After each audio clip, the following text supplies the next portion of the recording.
what is your hatred for John Cena? Yo, when Hulk Hogan takes a rock bottom better than you, there's a problem. There's a problem. My man. All right, so give me the camera. One rock bottom. Yo, no, it's more than that. Show, give me the camera. I got the fucking camera. Kenny, I'm gonna have to do it for you. I'm gonna give you the whole spiel. He came out as a prototype. Whatever. You know, he slaps Kurt Angle. Ruthless aggression. I'm not into that. Whatever. He comes out as a rapper. I'm like, okay, all right, I can dig it. You know, he's from Boston, so that's a strike. You know, us New Yorkers, we don't fuck with Boston too much, but you know what?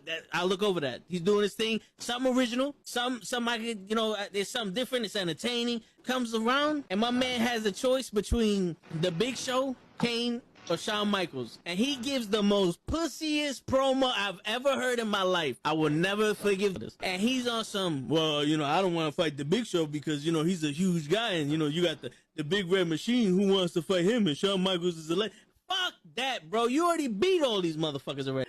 Her return on SmackDown. Okay. So I definitely read some rumors about that. Because for whatever reason, and I don't know Cody's review, turn around and go back, and people are gonna be, you destroyed thrones, and you go back?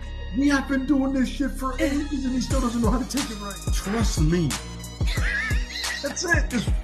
I got you. My man, he collapsed with the kick. That's what I'm saying. That's the way he didn't collapse during the sun. It was the kick. He's not even in his fucking chair when he gets in this fucking thing. He's not even in his fucking chair. Yeah, but he thinks, oh! There he goes. Both matches without the wrestlers were in the table. And on that note, everyone, it's your friendly neighborhood. I stay loose, I stay hype. I stay loose, I stay hype. I stay loose, I stay hype. I could do this all night, cause I do what I like. Yeah, I do what I like. Yeah, I do what I like. Sipping goose, sipping Sprite, and I go with the flow. Yeah, I go with the flow. Yeah, I go with the flow, cause I know I'm the show. In the zone, here I go. In the zone, here I go. In the zone, here I go. Yeah, they know I'm a pro.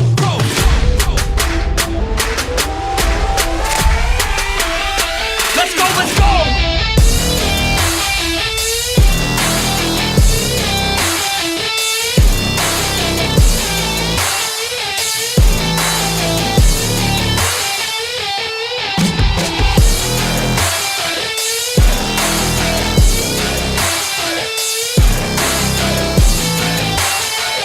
Yeah! Let's go! Here I go, I get lit, I get hyped for this shit. Right.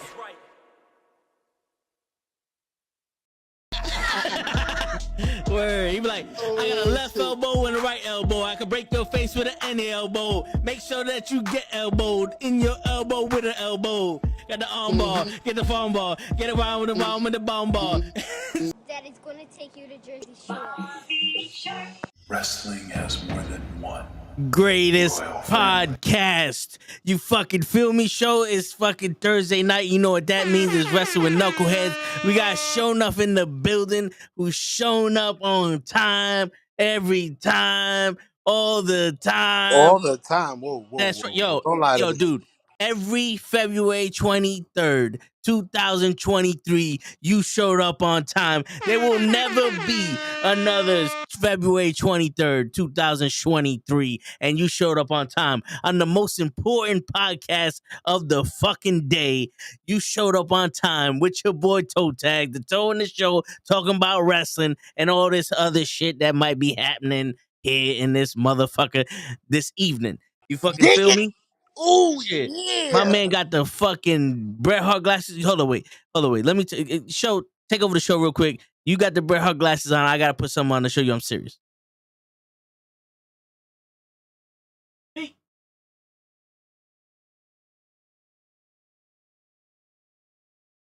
Say something, show. You muted. Oh shit! No wonder. I'm like, I am talking, man. Let me see what you got. Came out here with the Bret Harts. You got to come out with the Machos, the Ric Flairs. You got to get the Ravishing Rick. Woo! Family, how y'all doing, man? It's finally nice to be here on time. Wait a minute. I got the blues in this motherfucker.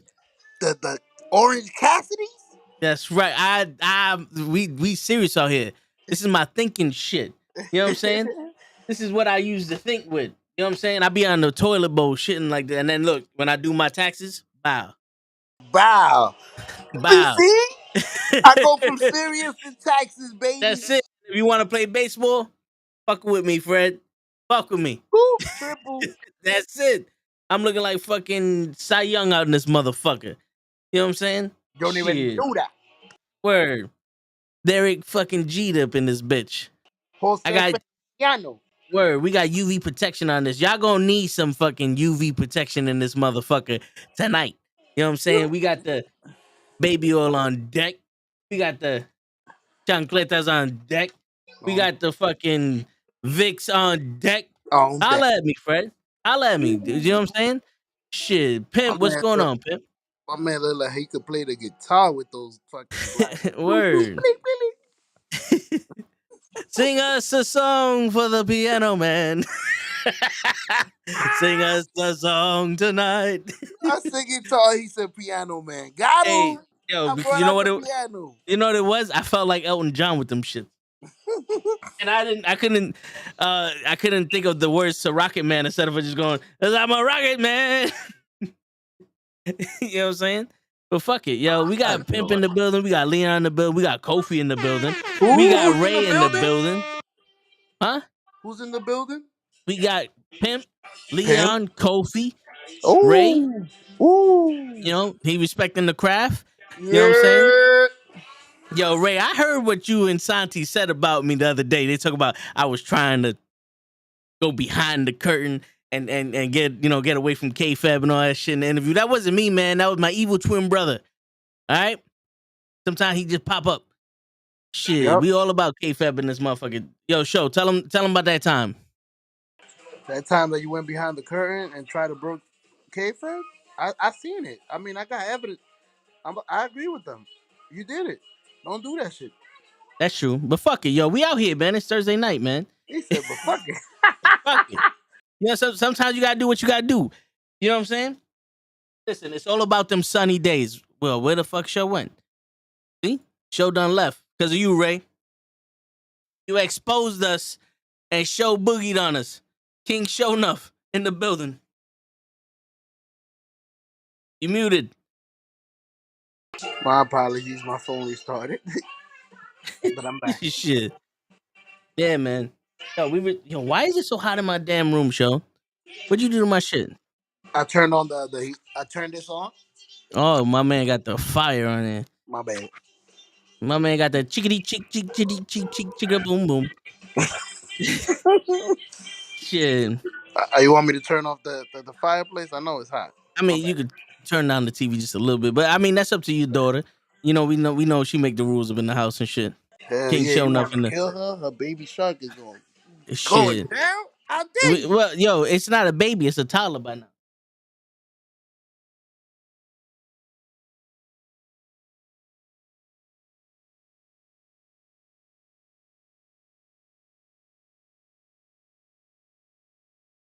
Shit, and then Show gonna mute himself again. All right, let's see if she approves of that. All right, there you go. Shit, back in my day, they would have just duct taped my ass to the wall and just did what they had to do. Yeah, right. Oh shit. Now we hearing echoes. It only popped up once, Show. Don't worry about it. Don't go starting to fix shit. Don't Who go got chasing an echo? waterfalls. Yo, so since you early, on time, the most important February 23rd, 2023 show we ever did. What you want to talk about in the wrestling world? Let's start out with what you want to talk about. Dude. William. No, I get it. I got. Oh, shit. I'm going to induct somebody into the Diamond Wrestling Watch. Is it William Muta? No. I know his last name is Muta. The Great Muta? Nah. Little Asian guy. He fought against Orange Cassidy yesterday. Wheeler Yuta. Wow. William Muta has signed with Diamond Wrestling. Yo, I see. This is why show came early to announce William Muda has signed with Diamond Wrestling, ladies and gentlemen. Hold on, let me tell the rest of the knuckleheads I that told you. how it happens. Hold up, let's do this shit for real. All right, so yo, William William Muda. William Muda is now in Knucklehead. I mean, Diamond Word. Wrestler. William Muda is now Diamond Wrestling, baby. We signed him. Yo, It I took all knew night, it but show too. did it. I knew it. I'm like, yo, I know this is wrong. Well, F it. Here you go. I'm here to be Word. wrong. Take it. Word. So Willier, Wheeler. Willier, Wheel. Will Like on the tire. Wheeler. Wheeler, Yuta. Yuda, It's like Yuka, you but not with the ka, but with the tur. the turn. Yeah. Yuda. Yeah. Gotcha. Damn, Ray. You want to talk about someone who doesn't respect the craft? My man just called him William Hey, Muda. I always announce that I'm a rookie at this. And nah, it's I so good, bro. I am more into the old wrestling, and I'm still bad at that. Anyways, at Yeah. least I know the names though. Some of them. Some of them. I know Coco Beware. You know what it is, show. I speak show enough, so I can translate to y'all. Please do. Also, what I think you was trying to say was we got the barcode up here. Scan that shit. It got all the link trees and links for you to follow GG Show, Lay, Cabs, me, the Knuckleheads. You can get some gear up in this motherfucker. You know, there's the OnlyFans subscriptions in there, all the other stuff. You get a free year if you paid $3,000. You know, it's the rest of the week is free, and then every day after that, it's another $20,000 a day to get access to all the free shit. 20,000. 20. There you go. So after the podcast, get your ass over there and do all the other shit you need to do. And please, by all means, never ever forget to go fuck yourself. and while you're at it, Fuck you too. there you go. What's going on, Pimp? Yo, Pimp, we was fucking banned from you. We was suspended off YouTube for a week. Where the fuck was you at? Word. Uncle we said, fuck you too. Fuck you too. Word. But yeah, so Wheeler Yuta Willa Yuta and Orange and Cassidy. Orange Cassidy. I really enjoyed that match. That's the type of That's the type of wrestling I enjoy. The back and forth, the give and take, the who's better than who. Like, are you better than me? Am I? I guess that's how you go into it. Like, I know this guy is as good as me, but I really want to test my skills out. Yeah. I'm gonna go back and forth with him. You know what makes that match even more compelling? What is that? The fact that Orange Cassidy is looked at and mistaked as a joke to the other wrestlers. You know what I'm saying? Like everybody look at Orange Cassidy's like, yo, the shit you're doing is a joke here. You're going slow. You're doing all this other shit that's not real wrestling. Blah blah blah. And then when shit hits the fan and he's wrestling somebody, he keeps up with him. Like Word. almost like to say, yo, bro, I'm real too. You know gotta what I'm saying? out of me. Word. Maybe you're not up to par with my skills. Word. So I gotta play with you. You know, I gotta do the slow motion on you because you boring. Word. But with this guy, I gotta show. You see this? You see this, Tom? She laughing over here? Nah, she just threw herself on me. It's all good. She's like, fuck that. Fuck you too. Fuck you too. Nah, but hey, man, listen, the daddy of the year. That's why he never here on time. Yes, sir. And Gigi doing the same thing, so it's all good, man. Hey, Blade doing the same thing. we here. Toe, Word. it's your turn. I'm tagging you in. I'm nominating you for Baby Father of the Year. Oh yeah, this is 820.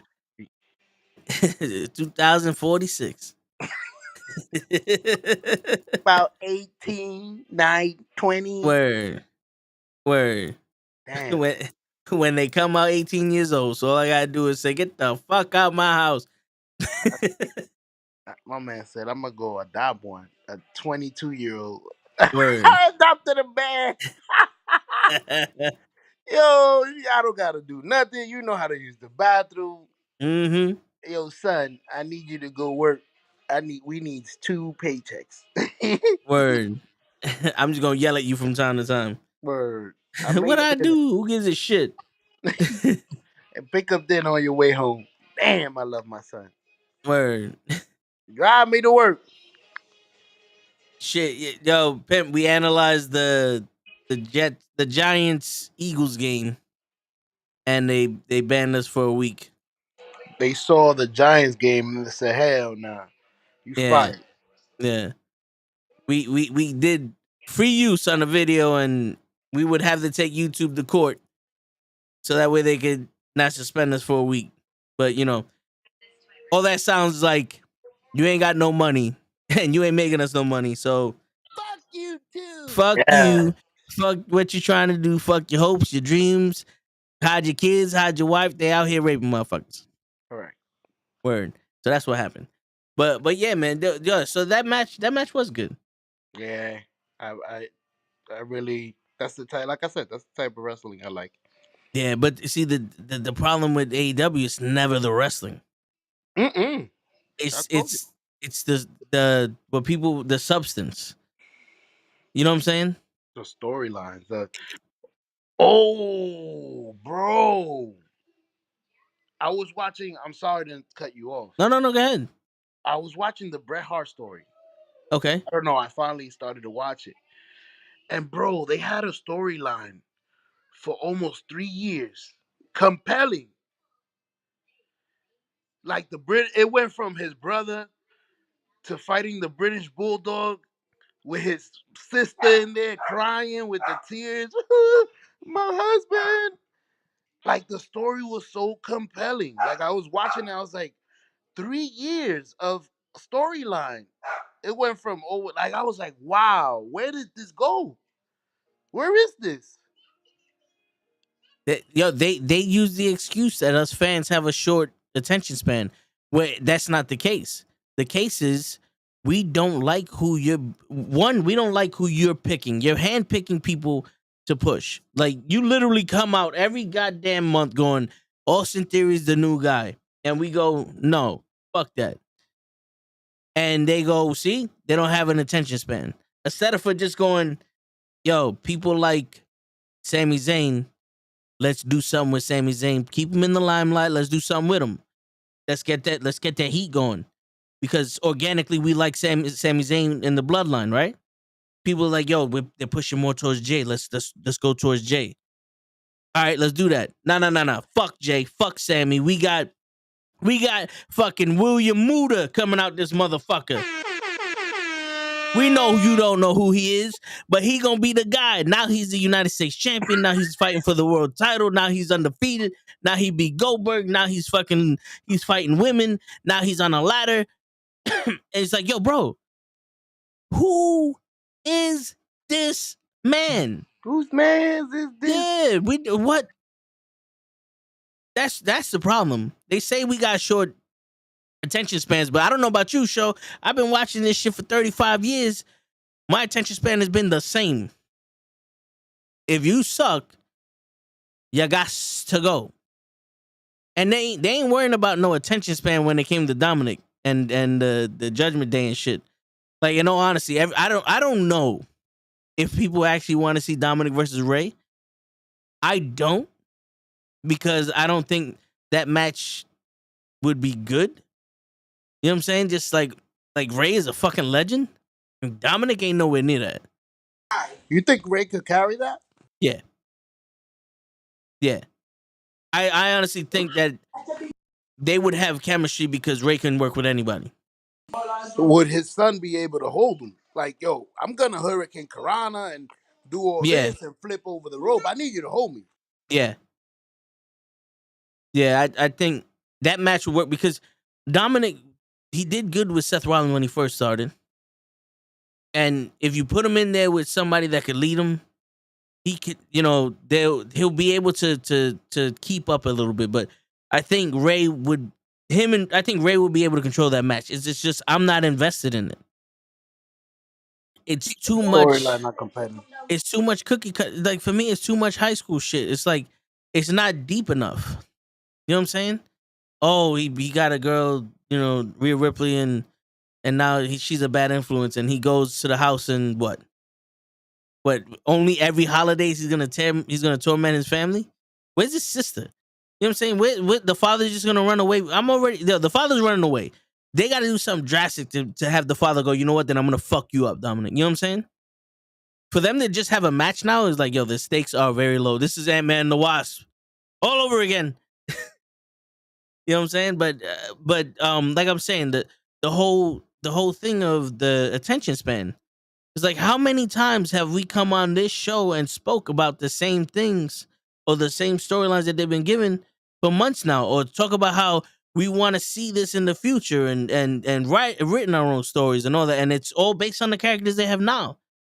No one in their right mind is saying, yo, fuck it, make Roman Reigns lose the title now, and I want to have Cody Rhodes versus almost at WrestleMania because I'm already bored of Cody Rhodes and Roman Reigns. If people really had short fucking attention spans, Roman Reigns would have lost that title 3 months after he won it. Can I ask a question? No. And I don't mean to be, I don't want mean to disrespect the tribal chief. No, that's dude. You know that we could say whatever the fuck we want here. When was the last time the champion had a compelling match? Because I remember back in the days, Triple H, uh, The Rock, Stone Cold, they always had a compelling match with somebody as a champion. Like, that was a great match. When was the last time Roman Reigns had a great match? So here's the thing. Roman has good matches. Well, all right. Roman has the best match of the night on all these pay-per-views. It's just all the endings are fucked up. He had a good match with Drew McIntyre. He had a good match with Sheamus. He had a good match with Kevin Owens. He had a good match with Sami Zayn. He had one hell of a match with Jay, last year and all that other stuff. It's just when the ending of the match cut you off at the knees, it's like, shit, bro. Now, like his match with Drew McIntyre, that shit was dope for where they were at, the Clash of the Castle. That shit was dope. But then Solo Sikoa came in and he had to use Solo Sikoa. It's like, all right, now it's all about Solo Sikoa joining the bloodline. You know what I'm saying? It's just sometimes you can imagine if the Iron Man match between Shawn Michaels and Bret Hart ended in Triple H coming and hitting the ref and then pedigreeing Bret Hart and Shawn Michaels stealing the title that way. After we just done seen an hour and 5 minutes of Shawn Michaels and Bret Hart putting on a classic. Hey, the Montreal Screwjob was a classic if you go back and watch it. Yeah, that's because no one knew it was gonna that wasn't supposed to happen at all. Like not even Bret knew. That was, you know what I'm saying? But That's even that match. I forgot about the match because of the Screwjob. That's what I'm saying? I was just about to ask you, do you remember the match? They went up and down, they went everywhere. No one remembers the match. They just remember the last three seconds of the match, and then the rest of the show of Bret Hart destroying the ring, putting WCW sign, with his finger and all that other shit, spitting on Vince McMahon, punching him in the face. They remember that. They don't remember the match. I would love to see Dominic take on Edge. Edge can teach him a lot. Fuck. That was from Lay. Teach them how to fucking beef. What? Lay said that? No. Come on. You bugging. I felt Lay spirit and I said you bugging to pimp. That's exactly. I can see his face with that little smirk. Yeah. Yo, not for nothing. I think this is where you have the 205 Live Championship. This is where you have it on Raw. So that way Dominic can win that title and wrestle those guys. Because they're just as good as any other people on the roster. It's just that because they don't take him as important, he can beat them all. You know what I'm saying? He can wrestle them all. He can get his timing better. He can work with people that are fast, that are agile. He can get, he can do what he needs to do. Have that championship. He'll be the Stephanie McMahon of the cruiserweight division. Have the championship, and then that just give him an extra thing to have on Raw if you want to make him more compelling. You know what I'm saying? I don't know if the people in the chat agree. You know, Ray's been quiet this whole time. I think Kofi left because I'm right. Leon is speechless because he ain't never saw somebody with a mind like mine. He's like, yo, this guy might be a genius. He's going to get a thesaurus right now. You know what I'm saying? Show shaking his head yes for everybody that's listening on Spotify. My apologies. I No, was that's all people good. talking, so I'm No, it's all trying to it's so keep it. good. It's so good. But yeah, like I think this was where a 205 live championship or you know something of consequence can be used, like because it wasn't that important. You know what I'm saying? Like none of the titles are that important, but if you gave him something that he could brag about besides being in jail, I think that would add more of a compelling argument for Ray, you know, for Dominic to be trying to be taken serious. Even if Rhea Ripley interferes in all his matches and all other shit, it's still you're giving him the reps, and now he's not just a joke. You know what I'm saying? Now he's not just a joke that's out there wrestling people to get his ass kicked. True. You know? No So doubt. I yeah, mean, but yeah. I enjoy his character though. I don't know, y'all might not enjoy his wrestling, but I like this new him. I like him as a villain. I like him with this mommy shit. I like the hair with the Eddie Guerrero hair. I like the fake tattoo. It's funny to me. It's watchable. Like I'm interested in what kind of corny shit he's gonna do. At least I'm interested in watching. Like it's something compelling. It's better than AEW. Yeah, no, I hear you. I hear you. My bad. No, it's true though. Like his character, the character, not him, the character is good. You know what I'm saying? That character given to some not, or just being taken more serious and you know being more polished can be something good as like a second tier character, as a character that's you know a mid storyline character. It's dope, and I get it, and I understand where they're trying to go. Then are they getting there with him? Some people say yes. I'm saying almost. You know what I'm saying? Like they really need to he really needs to fucking stop smiling with that shit. But he can get there. You know what I'm saying? And Rhea Ripley's helping him out a lot. But I think this is where you would have the argument for like a 205 live. So could be worse. Daniel says could be worse. Dom could be clown shoes trash like Orange Cassidy. Dan, you think Orange Cassidy's clown shoes trash? As what? His character?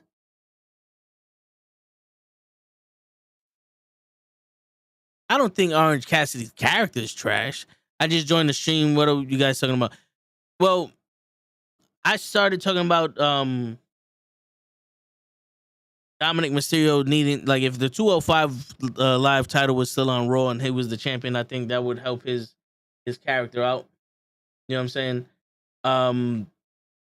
You know, they were talking about Dominic versus Ray. Like I said, I don't think right now is the time for that, even though I think Ray can make it a good match. I don't think he'd be ready for that shit. And he's talking about the attention span. The attention span of the rest of the fans, how they assume that our attention span is short, but we've been following Roman Reigns for years, and everybody loves this shit because of what they're doing and all that. But it's just an excuse, you know. It's all bullshit to keep. It's all bullshit to keep the them having shitty ideas and like, oh, that's why we only do a 2-month run because these guys have a short attention span and yada yada yada. You know what I'm saying? But also, show started off saying that Wheeler Yuta, or in some countries they call him William Muta. He's the new signee for Diamond Wrestling. William Muta is Wheeler Yuta and Orange Cassidy had a good match yesterday. He liked that style of match. That's what he was talking about. And he's on his way to go downstairs so he can stream. So he'll be on in a few minutes. But what do y'all think of All right, hold on. There you go. That's what I was gonna say. What do y'all think of Dominic? Let's see. Honestly, I think Dominic needs to go back down to NXT. Like the rumors were saying, Triple H was gonna do that with him. I wonder if they changed their mind at the last minute. Well, right now, Rhea Ripley's hot, and Rhea Ripley's taking Dominic with him. So to have him on NXT, I think will kind of ruin the momentum of Rhea Ripley right now.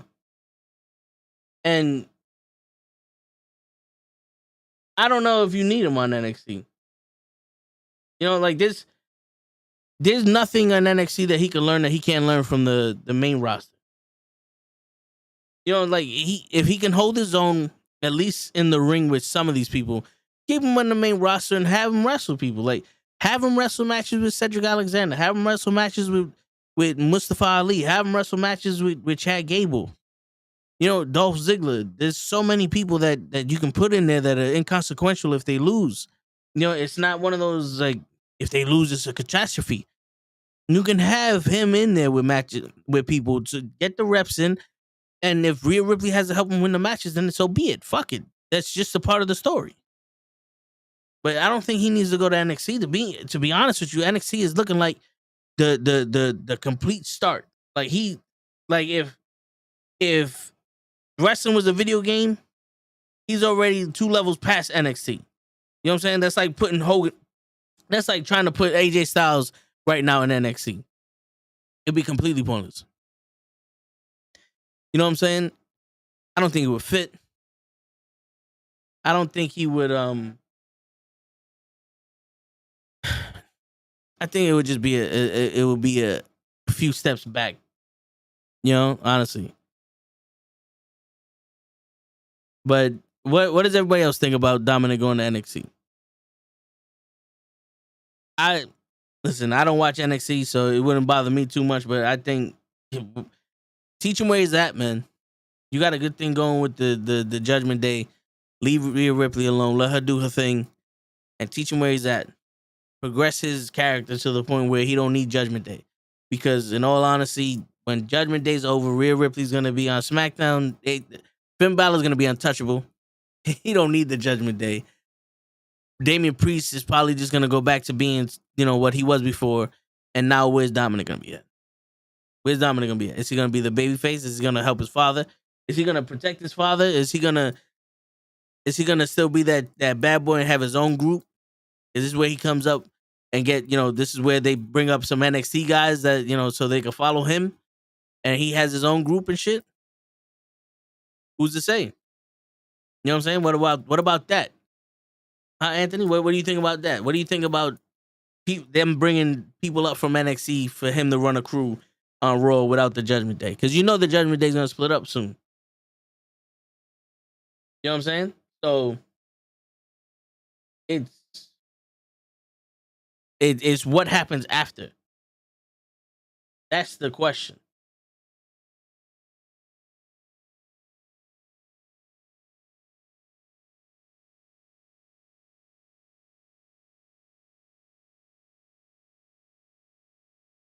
You know what I'm saying? But yeah, man, well, that's one of the stories. Now Otis is gonna be a model. Oh, they Otis. They call him Otis, but they want to put Otis as a Beverly Hills Cop, Maxim Police commissioner model or some shit. I don't know if Otis needs that. If they're gonna use that to have Otis and Chad Gable split up, so that way they can finally have Gable do nothing. Because you know how they are with that shit. They're just gonna find another tag team for Gable to go into. But even though Gable should be stepping up right now, if they want people for Cody Rhodes to wrestle, they need to have him wrestle new guys. And I think Chad Gable stepping up and being a number one contender against Cody Rhodes if he were to win the title, I think that would be a compelling storyline at least. You know what I'm saying? I think that would be a compelling run. You know. Every time you think you have the answer, they change the question. What up, Tags? What up, Jimmy Jam? Yo, bro. every time they think they have the question, I change the answers. You feel me?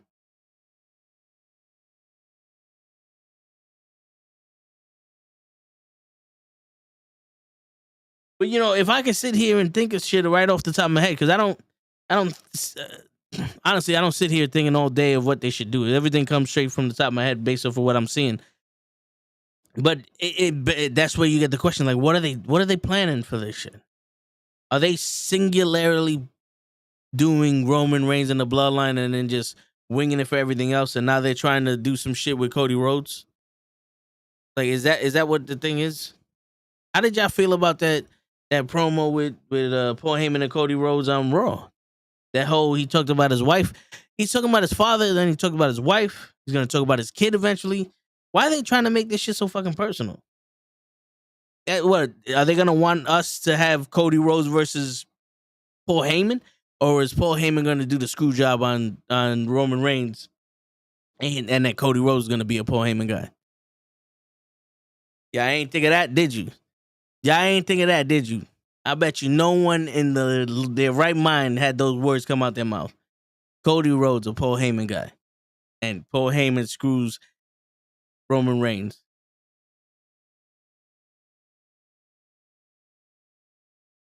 I know y'all people sitting there right now, your minds blown, oozing shit all over the floor. Oozing shit all over the floor. That's how you know it's serious.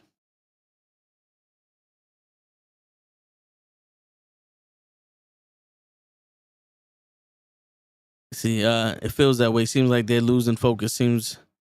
Yeah, because I mean, in all honesty, you don't even need Ray knows.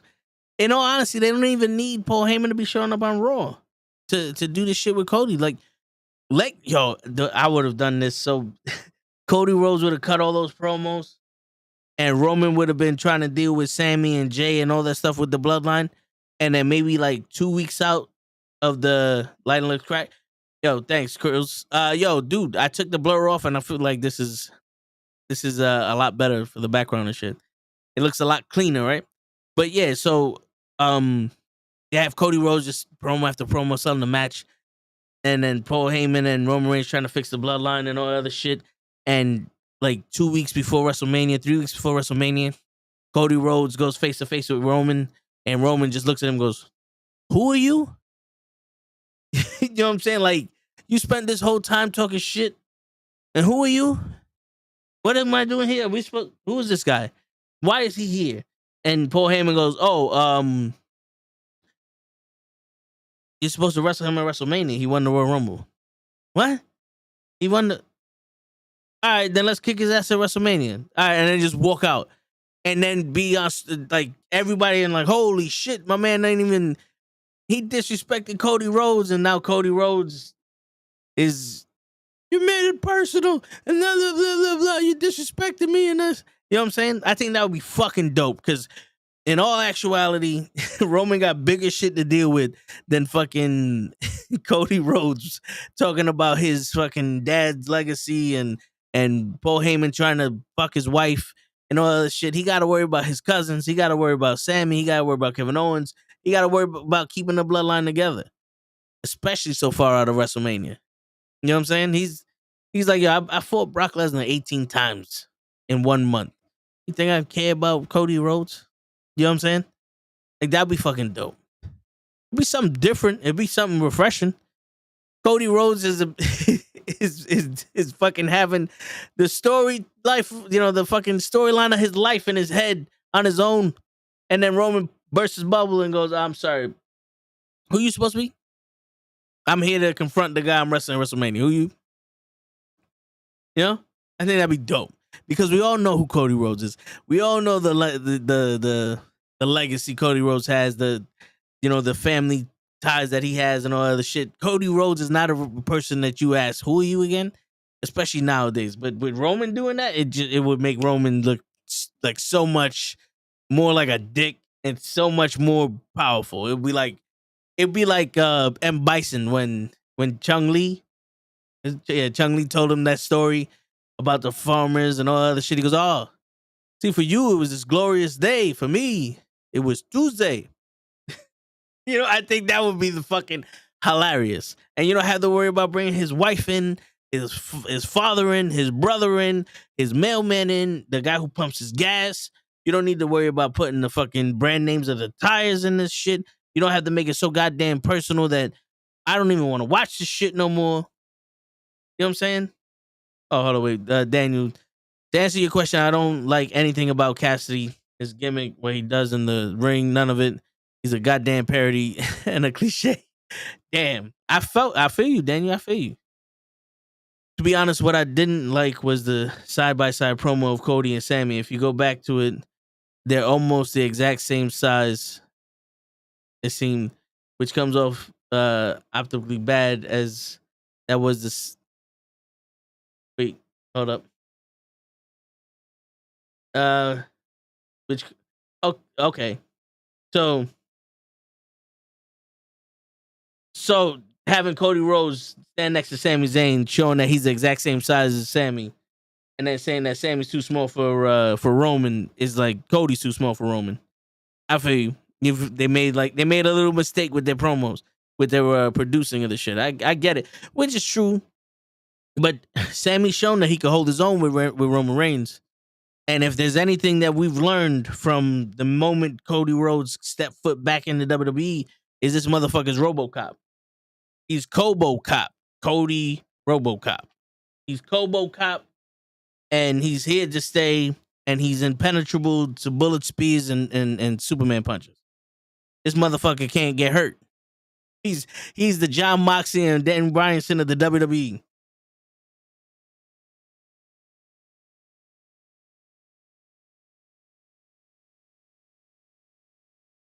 You know? But that's one of my criticisms of him. He does too much. The Royal Rumble, yo, if you really want to prove you're tough and you can handle it, instead of getting chopped 10,000 times by Gunther in the last 5 minutes of the match, come in number 3, bro. Come in number 3. Come in number 5. Come in after Bobby Lashley eliminates Brock Lesnar. Don't come in number 30. Because to me, it's like you just missed the entire Rumble, and now you're trying to prove something with Gunther. If you'd have missed the entire Rumble and eliminated him normally, it'd have been fine. You know what I'm saying? But there's this little thing, like the whole Hell in the Cell shit. The whole match, he's getting his ass kicked. He's going after the chest. He can't lift his arm, but now all of a sudden he could do 17 crossroads back to back to back, and there's no problem. You know, like, come on, man. Like, make me believe you're hurt. You are hurt, and I still can't believe you're hurt. You know what I'm saying? That's the problem. That's the problem I have with him, Moxie, and Bryanson, and more, and others I can't name off the top of my head right now.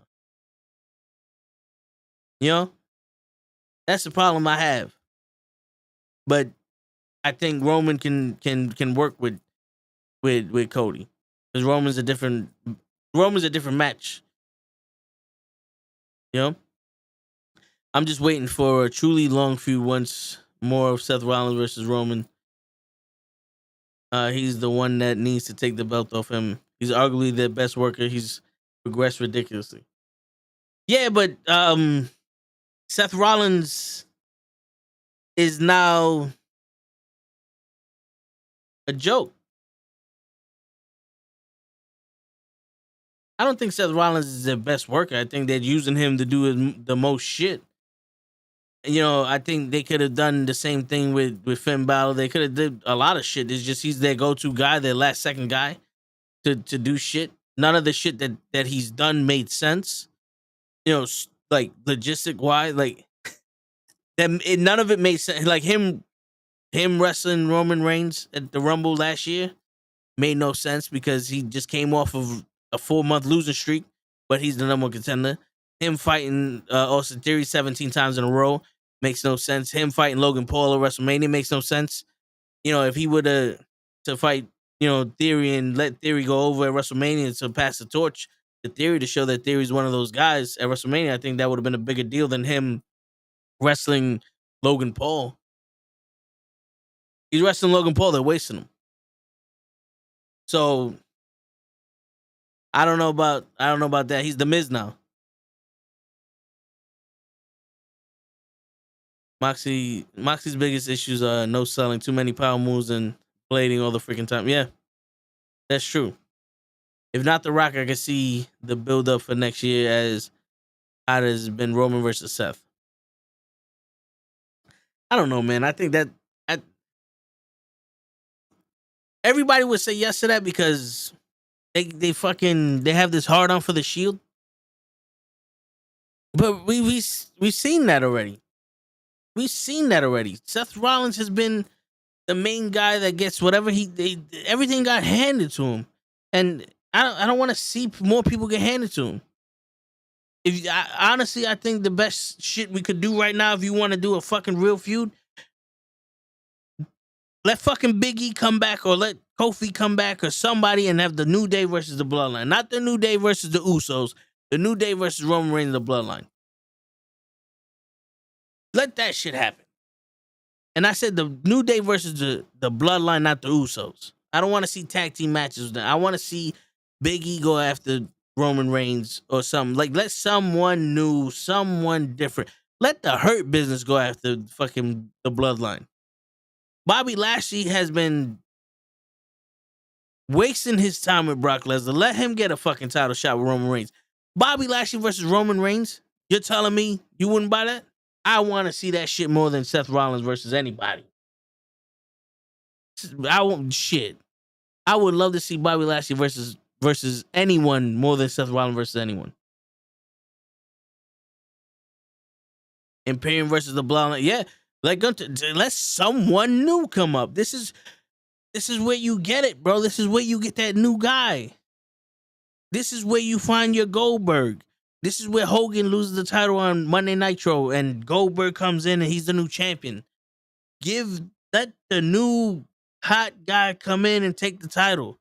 Why are you going to give it back to someone who's just going to be a transitional champion?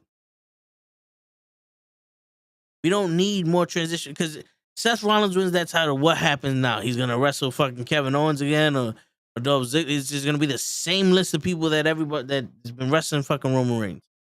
I want a new list of people. If you notice, ever since Bryan Danielson got there, he's wrestled every champion for the title. Lost to every single one of them. I don't think he's ever won a fucking serious match. And now he's another number one contender. He's the first person that actually had a real storyline with MJF for that title. Ricky Starks didn't have a real story. They had a match. Come on, man. Let Seth do his own thing. Just because he's the only one that pushing doesn't mean he's the best one. You know this for a fact already. There's so many other people that you would want to see take that spot than fucking Seth. And if you want Seth to be champion so bad, let him go down to NXT and become champion. Let him wrestle fucking Braun Breaker with two Ks. Third one silent. Reigns doesn't need to be champion another year until Mania. If Cody does beat him and Rollins is done with the trash human being poll, they can do Cody versus Seth for with the title involved. I would rather see Logan Paul fight Cody Rhodes and win the championship than another fucking Cody Rhodes Seth Rollins match. I'll just say it to you right now. If you're gonna have the winner of Cody Rhodes and Logan Paul versus the winner of Seth Rollins and Logan Paul versus Cody Rhodes, I would rather fucking Logan Paul just give him the fucking title then. Give Logan Paul the fucking title and let's call it a day. Give Logan Paul the title and let's go watch fucking Mexican wrestling, Triple I, for the rest of our lives. He should not be at WrestleMania. Seth Rollins should not be wrestling fucking Logan Paul at WrestleMania. That should not be happening, especially if you want to put him in a fucking title match with fucking Cody Rhodes or Roman Reigns. How dare you have the fucking gall to use the word Seth Rollins getting a title shot while he's wrestling Logan Paul? He's wrestling Logan Paul, and then you want to say he should get a title shot. Get the fuck out of my face. Bobby Lashley's having a feud with Brock Lesnar. That's going to lead nowhere. But this man's wrestling a goddamn YouTuber, and now he's getting a title shot? Man has 3 matches. He's getting a title shot off of that? When are we going to fucking stop with this shit? You see? The whole, they have no attention span. No, we got an attention span. You motherfuckers are giving us trash. You're giving us trash. You can't sit there. Like, that's like going to a fucking fancy restaurant and the food is garbage. It doesn't matter how fancy the food is garbage. I don't want to eat here no more. Shit. You can go to a fucking restaurant that's in the back alley or some shit. The rats running around all the place. The food could be good. It's the same shit. The food is phenomenal. Yeah, but I don't want to be in this environment. Come on, man. Everybody like, yo, you want money so goddamn much, and you're going to see. You know who has the short fucking attention span? The people writing the goddamn stories. Those are the ones that have the short attention spans because they're bringing fucking the celebrities in at every fucking chance they get to get a cash grab instead of having a fucking actual storyline with people that you can make popular. Look at fucking Sami Zayn. For a year, he's been with the fucking Bloodline. Since what? Last April, almost a year. He's been with the Bloodline. Everyone's chanting Sammy. He goes and he's one of the populars. People wanted to see him beat Roman Reigns. He's a fucking wrestler. He's been a wrestler for how long? For all over the world. One of the best to do it today, right? People paid to see that. People paid to see him. But what do? Fuck it. Let's just get Logan Paul in here. And we have the short attention spans. We have the short attention span. You don't have the fucking guts to do something creative. I would challenge you. I would fucking throw it back on you. Don't say we don't have the attention span. You don't have the balls to fucking do something creative with the people you have. Yeah, there are more than fucking 2 people out there. There's more than Seth Rollins and Cody Rhodes out in the fucking WWE. I don't know if you noticed that. You pay them, but I don't think you know. And there's more than just fucking Bad Bunny and Logan Paul in the fucking world. How many times do we need to see this motherfucker at the fucking the Blood in the Sand or the WrestleMania? Come on, bro. Get out of here with that shit. Get out of here. Just because he watches a couple Hangman matches, now all of a sudden I gotta be impressed? I gotta be impressed because he can flip over the rope. Oh yeah, big shit. Whoop the shit. Flipped over the rope. Okay. Wow. Wow. Hold on. Let me get the real people to fucking clap for him. Come on, man. What's going on, normal guy? You late. Shit. In fact, when I was watching Elimination Chamber and it was down to the last 2 as they kept the door open, I thought out loud, please don't let Logan Paul come out. He did, and I went, fuck. Yeah. Yo, dude. The minute my brother was like, yo, is Montez Ford really hurt? I was like, nah. They're just gonna do that to keep the door open, and Logan Paul gonna come out. He's like, nah, I think he's hurt. And then Logan Paul comes out. He looks at me. He's like, damn, son. I was like, yo, dude, it's so fucking obvious. It's so fucking obvious now. And I get it. There's little kids that are watching this shit and they don't see it the same way we see it. And I'm not faulting them for that. But it's like, fuck, bro. Why do you need to put more effort in Logan Paul versus Seth Rollins than the United States title itself? You know that United States title Elimination Chamber match was fucking pointless now? That Elimination Chamber match was one stupid because that was supposed to be who was going to be the champion going into WrestleMania, right? But because Roman Reigns can't do it, so they did the United States title.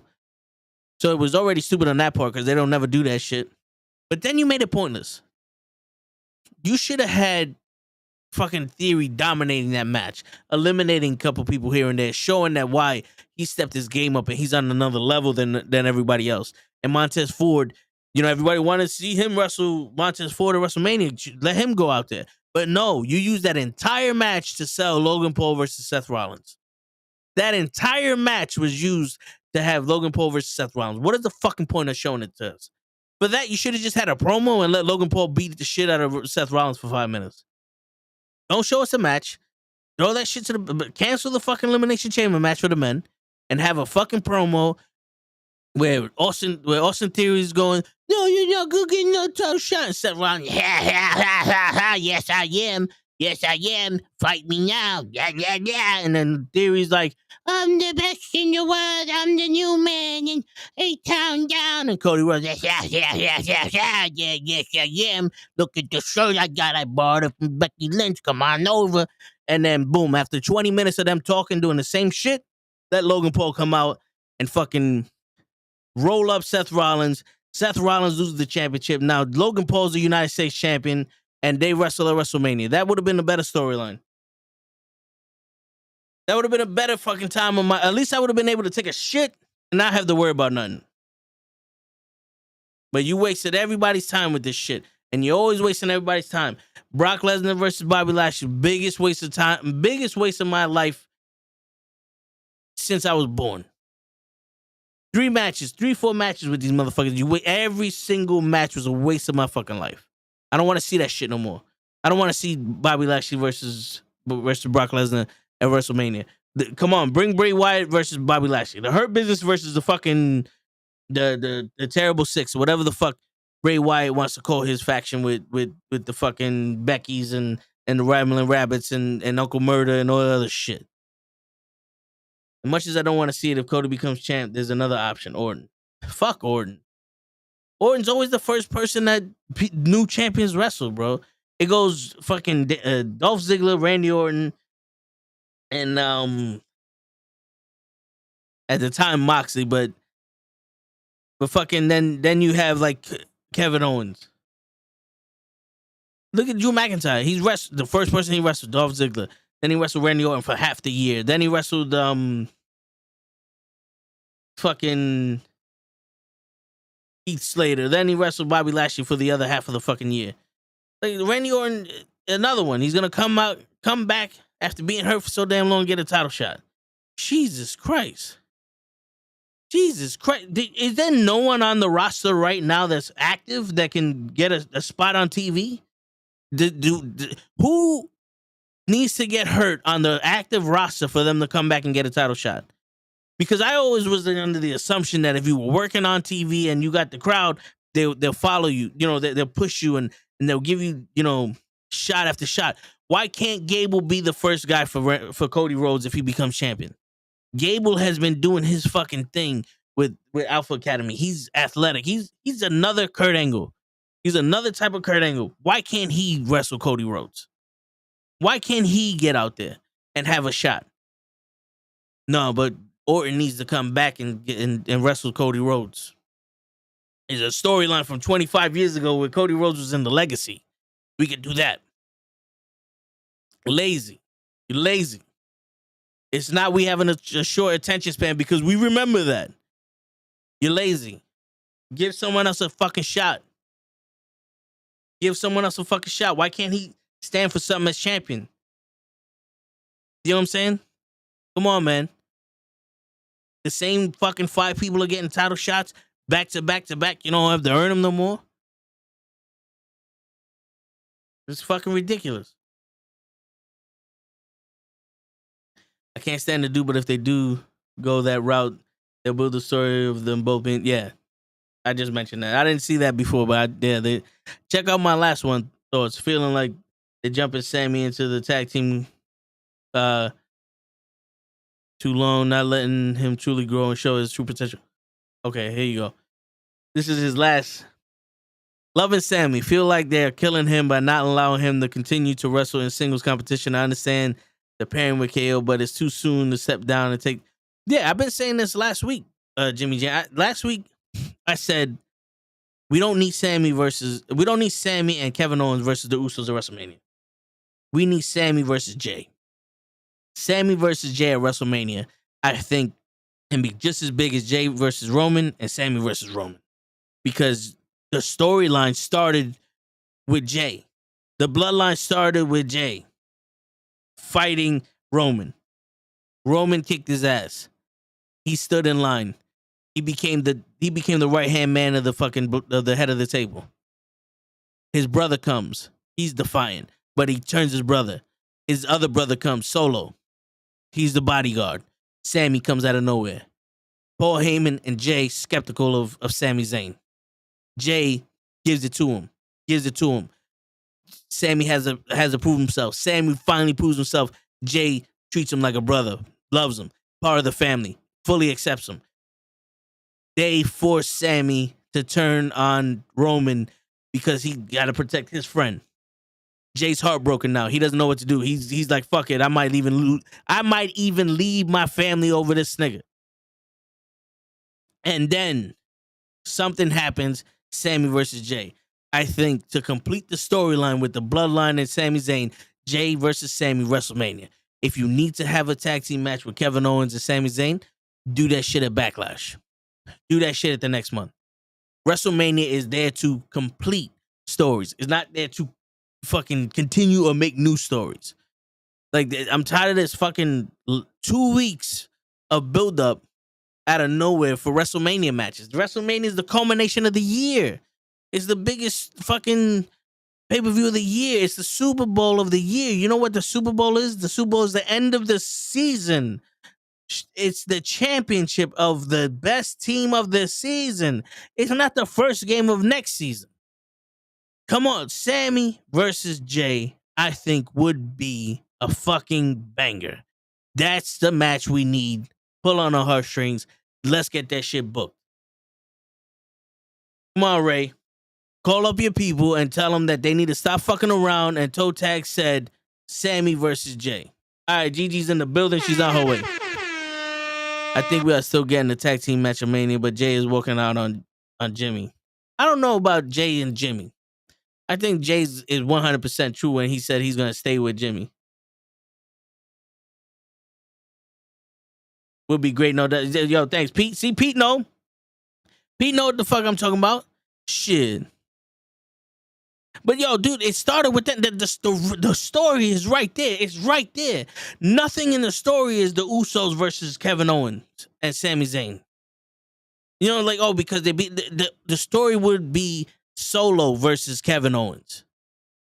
You have Solo versus Kevin Owens because Solo's been the right hand man of Roman Reigns. He's the guy that cost Kevin Owens all those shots. He's the one that fucked up Owens. Let Owens get his get back on Solo. You have Solo versus Sami Zayn, Jay versus Solo versus Kevin Owens, Jay versus Sami Zayn. Boom, we got it right there. Write that shit in the book. Stop asking questions. We already done with it. Sami versus Jimmy.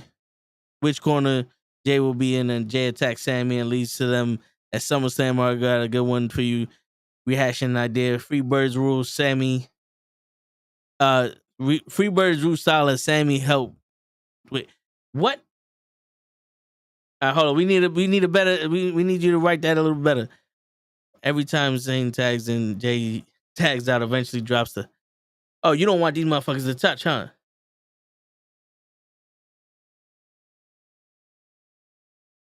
You want to talk about completing the story? We need Jay turning on Roman at the end of Bloodline. To end the blood. Yeah. Now,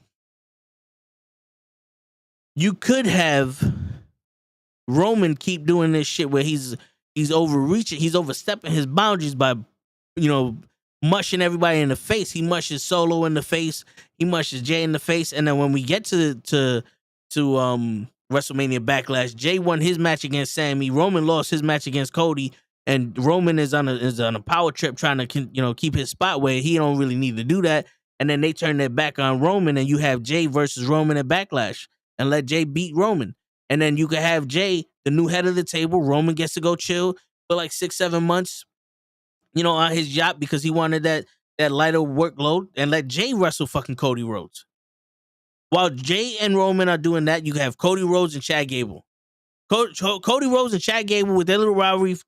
Cody Rhodes defending the title against Chad Gable, which I think will be an awesome fucking decision because somebody new. And then let Jay beat Roman for the head of the table shit. He goes after Cody. The shit breaks down because he wasn't ready for it. And boom. There you go. Bob's your uncle. Bob's your fucking uncle. He was emotionally and mentally manipulated to join the Bloodline. Now Sami has let him see the light. Yeah. All right, let me catch it. Jay and Sami have the mutual respect already. No need for them to have a match. Yeah, but this Jay and Sami having a match because of Roman would lead to Jay turning on Roman. Because let's say Jay and Sami have that match where it's like they have some shit they gotta settle, and Roman's forcing Jay to do it, and Sami understands it. After their match, they pull a Hogan and Rock where they're shaking each other's hands. And Roman's out there going, yo, what the fuck? And then he wants to beat up Jay, but these people turn their back on Roman like, yo, bro, this is my brother here. You know what I'm saying? Like if my brother cool with this nigga, then I'm cool with him. And then that could lead to the whole Roman Reigns sliding down that mountain, sliding down the mountain of the island of relevancy. You know what I'm saying? Roman pushes Jay for bailing out on Jimmy, costs the bloodline some gold, tries to get Jimmy and Solo to beat down Jay. Yeah, that's kind of what I was saying. Be the last. Toe spitting the facts. Is that what you want me to say, normal guy? Hold up. Saying Usos used Freebird rules their last match when Sammy helped Jimmy retain the titles. When Jimmy got hurt, so he technically part champion like the New Day. Yeah, okay, all right, I get it. When they were defending the championships and he jumped in there to help Jay, and yeah, I get it. If I'm booking it, the only way Roman loses the titles is not by being beat, but by the bloodline turning their backs on him after all the manipulation. It would have to be that way because I don't see Cody Rhodes going over on Roman Reigns without that. Without them leaving him there or them not being at ringside or anything like that, I don't see Cody Rhodes beating him. But he's going to do 52 fucking crossroads and beat Roman Reigns like we've seen that shit already. That's kind of boring. That finish is played out. The 18 back-to-back, crossroads. You're Matt Hardy at this point. None of your finishing move work. Get another one. You know what I'm saying? I see that. But then see now when they turn their backs on Roman, where's Paul Heyman at? Because I made mention earlier in the podcast, people didn't realize, like, people ain't looking at it this way, but what if Paul Heyman turned their back and now if Cody Rhodes is a Paul Heyman guy? Paul Heyman does a Sunny and he goes with the titles. It gets Paul Heyman out of the Usos and Solo dynamic, so now they're a trio.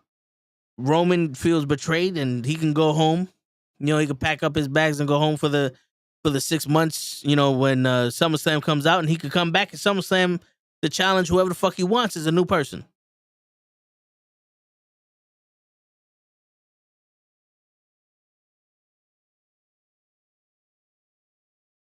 When Flair turned on Sting, Arn and Pillman attacked Sting, and Benoit joined them as the Horseman. Yeah. Hold up. Cody beating Roman straight up makes no sense for two reasons. True. All right, let's see. The reason number one, the way Roman has been booked, he's beating everyone. True. Yeah, Roman is looking unbeatable right now. Especially with the bloodline behind him. There needs to be a crack in the shield of the bloodline for them to have that. And the only way I can see Roman losing is if they brought up a Goldberg-esque type guy. Because Hulk Hogan lost to Goldberg, but we believed Goldberg was that guy to beat Hogan at that point. All right, hold on. Let's go to number two. Cody has no real momentum. His injury halted it all, and now they are trying to manufacture it too quickly and non-organically. This is true. And the whole promos with him and Paul Heyman, they're getting bland. Like Cody try to knock Paul Heyman off his game with the whole father shit. The first promo, because you could see Paul Heyman's like, where the fuck did this come from? But he turned it around and he used it against Cody, and it was dope. But now with the whole, you got to do this, you got to do that, like telling the work schedule to the guy if he becomes the champion, and you're never gonna see your kids, but he's a happily married man, so I'll talk about your wife. That to me is like, all right, that's weak. Come on, we could do something better than that. I think it would have been better if Cody would have said his shit and Roman's dealing with the bloodline, and like 2-3 weeks before WrestleMania, Cody goes straight to face to face with Roman, and Cody says his thing, and Roman looks at him and goes, "I'm sorry, who are you?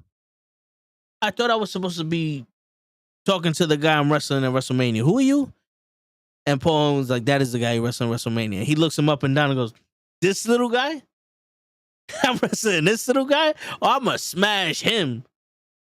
And then just walks out of the ring like, "Yo, let's go deal with Jay. Let's go deal with Jay. We got bigger shit to deal with. This guy's light work." You know what I'm saying? I think that's where we would need to be. I think that would be a stronger story because then you have, Cody like rattling the troops and all other shit, and then Roman just shuts his ass down. And then you can have that underdog is like, yo, he ain't a threat. Like, what the fuck? Cody ain't shit. But then again, that would lead Cody to be doing extra shit. I don't like all this shit that Cody's doing. Is doing extra shit. I would have Cody lose the Rumble as the last person eliminated and win Money in the Bank. That would have given him time. Yeah. Yeah. I would have did that. As a bias, I would have had Bobby Lashley win the Rumble. You could have had Bobby Lashley versus Brock Lesnar at Elimination Chamber for that shot. Bobby Lashley's about to beat Brock Lesnar. Brock Lesnar don't want to lose like that, and he fucking nut shots him. They get disqualified. Bobby Lashley takes on Roman Reigns at WrestleMania, and you have Bray Wyatt versus Brock Lesnar. And Bray Wyatt can have a whole story about how Brock Lesnar's afraid to tap out or afraid to lose, and he lost his edge and all his other shit. Because Bray Wyatt called him out. Bray Wyatt called him out on SmackDown, so I don't know where that came from. I don't know how he assumed that shit was going to be over. It was like they told us, at the Elimination Chamber, this shit is over. Which, the way they did that match, it should be over. It should be dead, never to be said again. Never to be seen again. It should wipe every single match that Bobby Lashley and Brock Lesnar has ever did off of the face of the fucking network, the Peacock. Wipe it off the cock. Wipe it off the network. Wipe it off of history.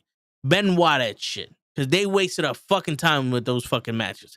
Horrible. It was ridiculous. I've been wanting to see Bobby Lashley versus Brock Lesnar for almost 20 fucking years. And this is what you do. This is what you can get the fuck out of here. I would rather Goldberg versus Undertaker again. At least they tried. Because now the fans base wants Sammy, his Daniel Bryan crowd all over again. They screwed themselves into a corner. Yeah. They did, but with Sammy going after Jay, with Sammy and Jay having a match at WrestleMania, I think that helps them because it gives them an out. Like I said, because most of the story with Sammy was Jay. Sammy and Jay was most of the story with the bloodline. Let's be honest. The first corner was they put all their eggs into Roman and Dwayne, and that didn't happen. Now they have the pivot and pivot fat. Yeah. Yeah, because that's all you heard about was Roman and Rock for WrestleMania since last year. Since last year, all you heard about was Roman and Rock. And then everybody's like, yeah, but Cody Rhodes is going to win the Royal Rumble. Cody Rhodes won the Royal Rumble the minute they found out The Rock had better shit to do. The Rock was like, I saw what you did with Bobby Lashley and Brock Lesnar at fucking Crown Jewel. Nah, I'm good. I don't know who. Have you not seen Young Rock? He's too busy fucking up that goddamn memory of the Attitude Era. He doesn't want to fuck up a real memory with him and his cousin. You know what I'm saying? He's spending too much time fucking up the Attitude Era with his TV show. Holy shit. How many times has he put some shit on TV? I'm like, that's not what happened. He didn't do that on Raw. He did that shit on SmackDown. They wasn't face to face when he said this. What happened here? Now they can't even add Sammy to the match because pinning him will make Cody heat. Yeah. Oh, Cody would have to be a heel. He pins Sammy. But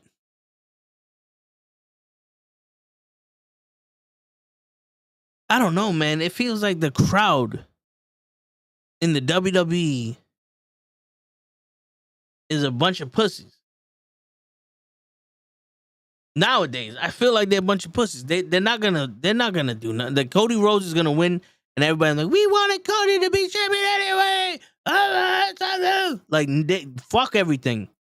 Yo, Pete, they're talking about Seth Rollins becoming number one contender. He's wrestling Logan Paul. How does he get a title shot? He's wrestling Logan Paul, bro. Seth Rollins should have been wrestling fucking Austin Theory. Seth Rollins should have been wrestling Austin Theory to show that Austin Theory's the guy and make the United States Championship relevant better again, not just a fucking piece of bling that somebody wears and now says, "Oh, I'm the United States champion, I'm the best." No, you're not. The title means jack shit. That Intercontinental title, if that was on Raw with Gunther, that would have meant way more than what's happening on SmackDown. Because to be honest with you, the only thing that's happening on SmackDown is the Bloodline.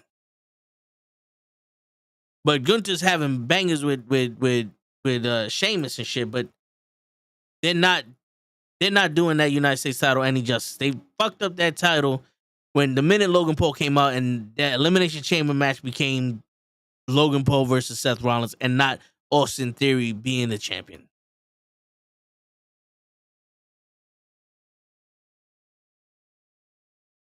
That's what they're doing. They're putting all their eggs in fucking Logan Paul and Cody Rhodes. And they didn't even have eggs in those baskets until 2 weeks ago. Because now they want to talk about, Cody Rhodes is number 30 because they didn't know if he was going to go or not. Well, shit like that is not a last-minute decision. Shit like that is not a last-minute decision. You know when you're 100% when you come back from an injury. And if you ain't 100% and you decide to come back, that's on you, player. You know what I'm saying? You wrestled with that shit completely tore off. That shit don't impress me. Look at it. You want to do it, then do it.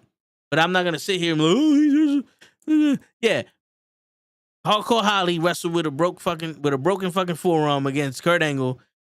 Oh, was it? Yeah, it was Kurt Angle. I think he did the moonsault on him, broke his forearm, and he wrestled. He's tough somebody. Yeah, but we're not sitting here saying he should be champion for that.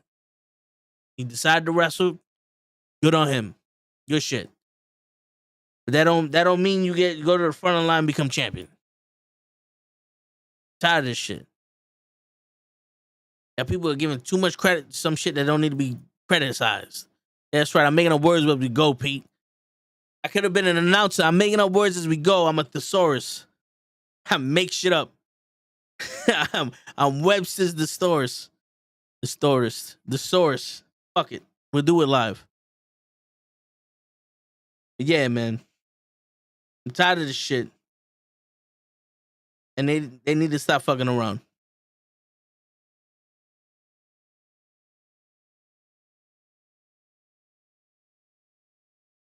You're pooping right now, Johnny? Nice. Well, get all that shit out of you, bro. I knew you was full of shit to begin with. But yeah, man. And then that's WrestleMania. That's what we're going into with WrestleMania. The Elimination Chamber. Asuka was, I said it from the beginning. Asuka was the only person I think that should have won that match at Elimination Chamber. And she won. It was dope. But then she has a match with Nikki Cross. And don't get me wrong, it's always good to see that they're letting Nikki Cross wrestle. And she's not a joke. But I don't think that match should have happened the way it happened between Nikki Cross and Asuka. I think Asuka should be having matches where she's winning convincingly. She's not having a fucking 20-minute match with somebody that might be able to beat her. Asuka's supposed to look unstoppable right now. She's supposed to look like the new coming of the NXT Asuka, where she was undefeated. You know? Because right there, what you shown was a kink in Asuka's armor and that Bianca Belair may have a chance to win. And we need Asuka to seem like she don't have no chance to, like Bianca Belair don't have no chance to win. You know what I'm saying? Because once Bianca Belair has a chance to win and Asuka just seems like regular Asuka with face paint, then be like, don't get me wrong, they're going to have a banger match. Don't get me wrong, but for the belief, sell the goddamn thing. Always be selling, right? That's one of the rules that they said on Young Rock. Work the gimmick. Come on, man. Make me believe Asuka's gonna take the title from Bianca Belair at WrestleMania. Because if she does, we're gonna be shocked, like, oh shit, she took the title. If she doesn't, Bianca did her thing. She had to step up her game against Asuka. Because it was looking like they were gonna give it to Asuka. You know what I'm saying? I still want to be able to sit here and go, I don't know who's gonna win this match. And not be like, well, next month, he's supposed to be wrestling Joe Brown. So there's no way he can win. I mean, there's no way he can lose.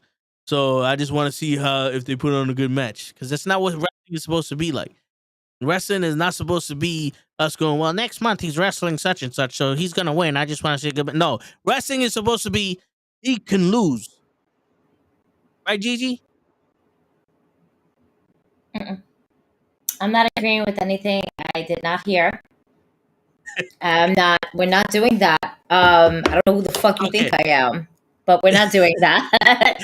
Okay. So um, what I said before you came on was that they need to make us believe that the champion can lose and not be like, well, he's supposed to be wrestling Cody Rhodes the next month, so there's no way he's gonna lose the title this month.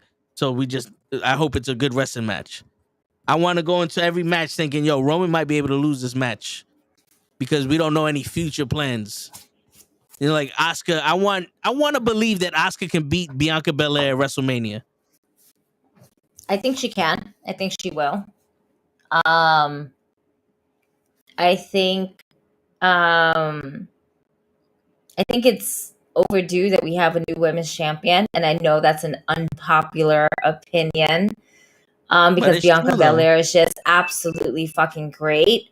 But at this point, I feel like Bianca Belair has beaten almost every woman on the women's roster, even including Asuka. And this is like pre-crazy clown Asuka, right? We're just Asuka. Yeah. But this is a different Asuka. So I feel like as a refresher for the women's division, Asuka needs to be the new women's champion. Now, this is another thing. I personally don't want Asuka to talk anymore. I She need doesn't need somebody to be a mouthpiece for Asuka. word. And I think I said this before. Like, I need somebody Yeah. to speak for Asuka because, like, somebody find me Mr. Fuji 2.0, please. Something. Algo así. Yeah. We need somebody like that for her.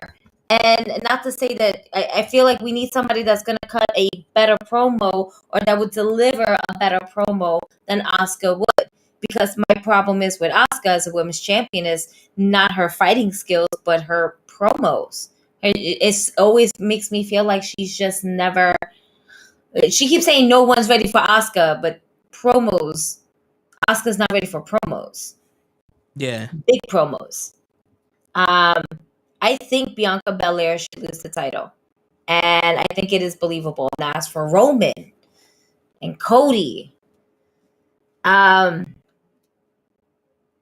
We made mention to that. Pete was in the chat and we both were saying that the only way is believable if the bloodline turns their back on Roman. I kind of have to agree with that. I feel as though, in all honesty, it shouldn't be Cody Rhodes to dethrone the Usos, the tribal chief, the tribal zaddy chief. It should be Jey Uso.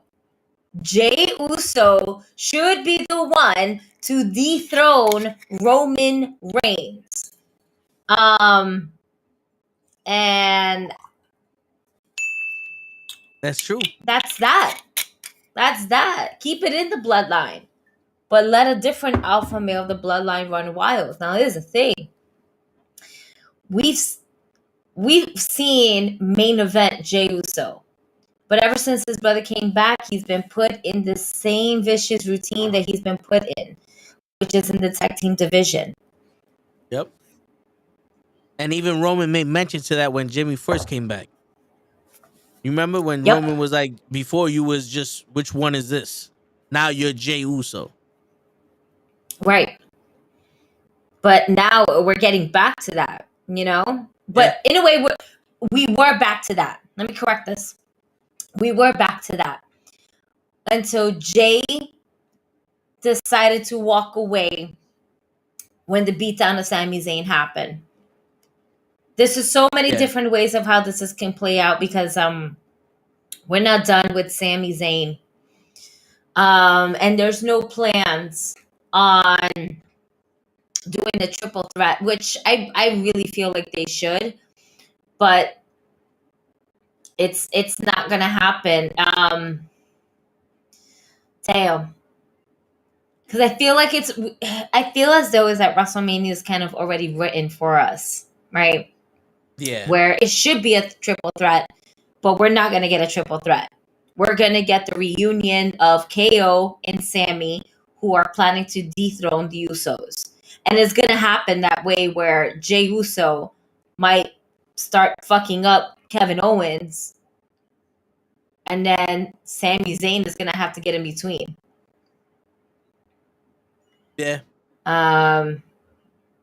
Yes, it is Andrade and Eddie Guerrero on my shirt from Dream Match Wrestling.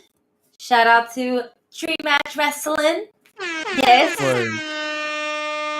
Word. Our favorite, And if some you of our want on favorite GG people. for the win gear, that barcode up there, you could get all those links to the gears of the knuckleheads and GG for the win. She got some Word. crazy ass shoes there. Some what you got? You got strollers, you got socks, you got book bags, you got headphones. We got Yeah. stickers, we got t-shirts, we're gonna come out with leggings, we're gonna come out with boxes. That way, you know, you whip out your dick for the win. It's gonna be like, for the win, haha, and your penis pops Boom. out. And then that's it. And then your shorty will go for the win. She'll go for it. That's She'll right. gobble it That's all right. up. That's right. Oh man, what's good, Circle of Debate? How you doing? What's going on, bro? Oh man, but yeah, no. Jey Uso should be the one to dethrone Roman. Cody should lose. Cody should lose. Cody's going to win. He's right, but I don't want that. I don't want it either. There's a few things at WrestleMania I don't want. I don't want Cody winning. I don't want Seth versus Logan Paul. I don't want the Usos versus Sami Zayn and Kevin Owens. I don't want another Bobby Lashley Brock Lesnar match. Oh my god! How many times can we fuck this up? How many times can we fuck this up? Oh my god! Yo, come on, a low blow, bruh. Yeah. Bruh. Yeah. Bruh. So now this looks like Brock Lesnar's a little bit of a bitch. It was a bitch move. We don't think he's a bitch, but it was a bitch move. It was, yeah. And only for what? For us to continue this series where we all see it's happening. The Hurt Business is slowly reassembling each other. That's it. Let's get them together like the Avengers. All right. And let's get this. All right. Hulk smash, Omos smash. All right. Word. But there's no way you're going to tell me we legit are going to have Brock Lesnar versus Omos. Omos is a tall nigga, but he's here on the roster. Bruh. Compared to Brock. Come on now. Are they having that match on Raw? Bro, he wants to go ahead and have it for WrestleMania. It's a WrestleMania challenge. It's a WrestleMania. I know we're going Hollywood. Yeah. But I didn't think it was gonna be this fucking funny. What a fucking great comedy movie this is. Omos. And Brock. Not for nothing. After the challenge has been issued, I would not mind watching Omos get F5'd. Because that's impressive to me. That's a big dude. Yeah. Yeah. I mean, that would be impressive. But I don't want to see it at WrestleMania. I don't either. Put it on Raw. Do it on Raw. And it's going to happen. He's going to deny it. He's like, no. And then he's going to F5 him. And then he's probably going to be like, get your boy Lashley. Yeah. Or let's have Brock Lesnar versus Shelton Benjamin. Stop wasting our fucking time. Stop wasting our time. I would rather. My thing is that I don't. But there's no. I love Shelton Benjamin, but it's not a believable match that Shelton Benjamin will be able to go over Brock. It's true, but I would rather that than Bobby Lashley ever step foot in the ring with Brock Lesnar again. They ruined it for me. 20 years in the making, Gigi. 20 years in the making. The minute Bobby Lashley came out on SmackDown, they basically said, we found a black Brock Lesnar.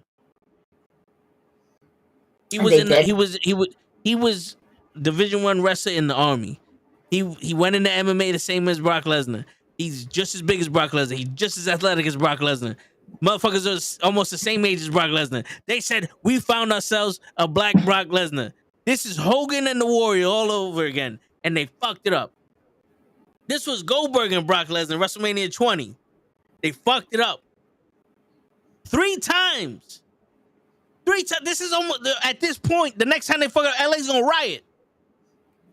You think LA stands for shit like that? It needs to be a clear winner. I don't want, and I don't want them in a cage match. Don't put them in a cage. A cage doesn't. A cage, a cage match a cage match used to help. I don't know how, but it used to. Yeah. But it's like, we're gonna stop people from coming in. Rah rah rah, and niggas like, the top of the cage is open. We can just beep beep and just climb on in. It's. I mean, shit. Like, come on. Well, the issue isn't having people out the cage. The issue is them being in a match longer than 5 minutes. I'm over it. Yeah, I am too. Yeah. You know what I'm waiting for? And this might sound fucked up. I'm waiting for not damage control. Yeah, maybe damage control. Yeah. I'm waiting for Io and Dakota to turn on Bailey. It's looking like that because Becky and Lita having a title match on Raw, and they question Bailey. So is that gonna be that Bailey and Becky are gonna have a tag team title match against Io and Dakota at WrestleMania? Because I don't want that either.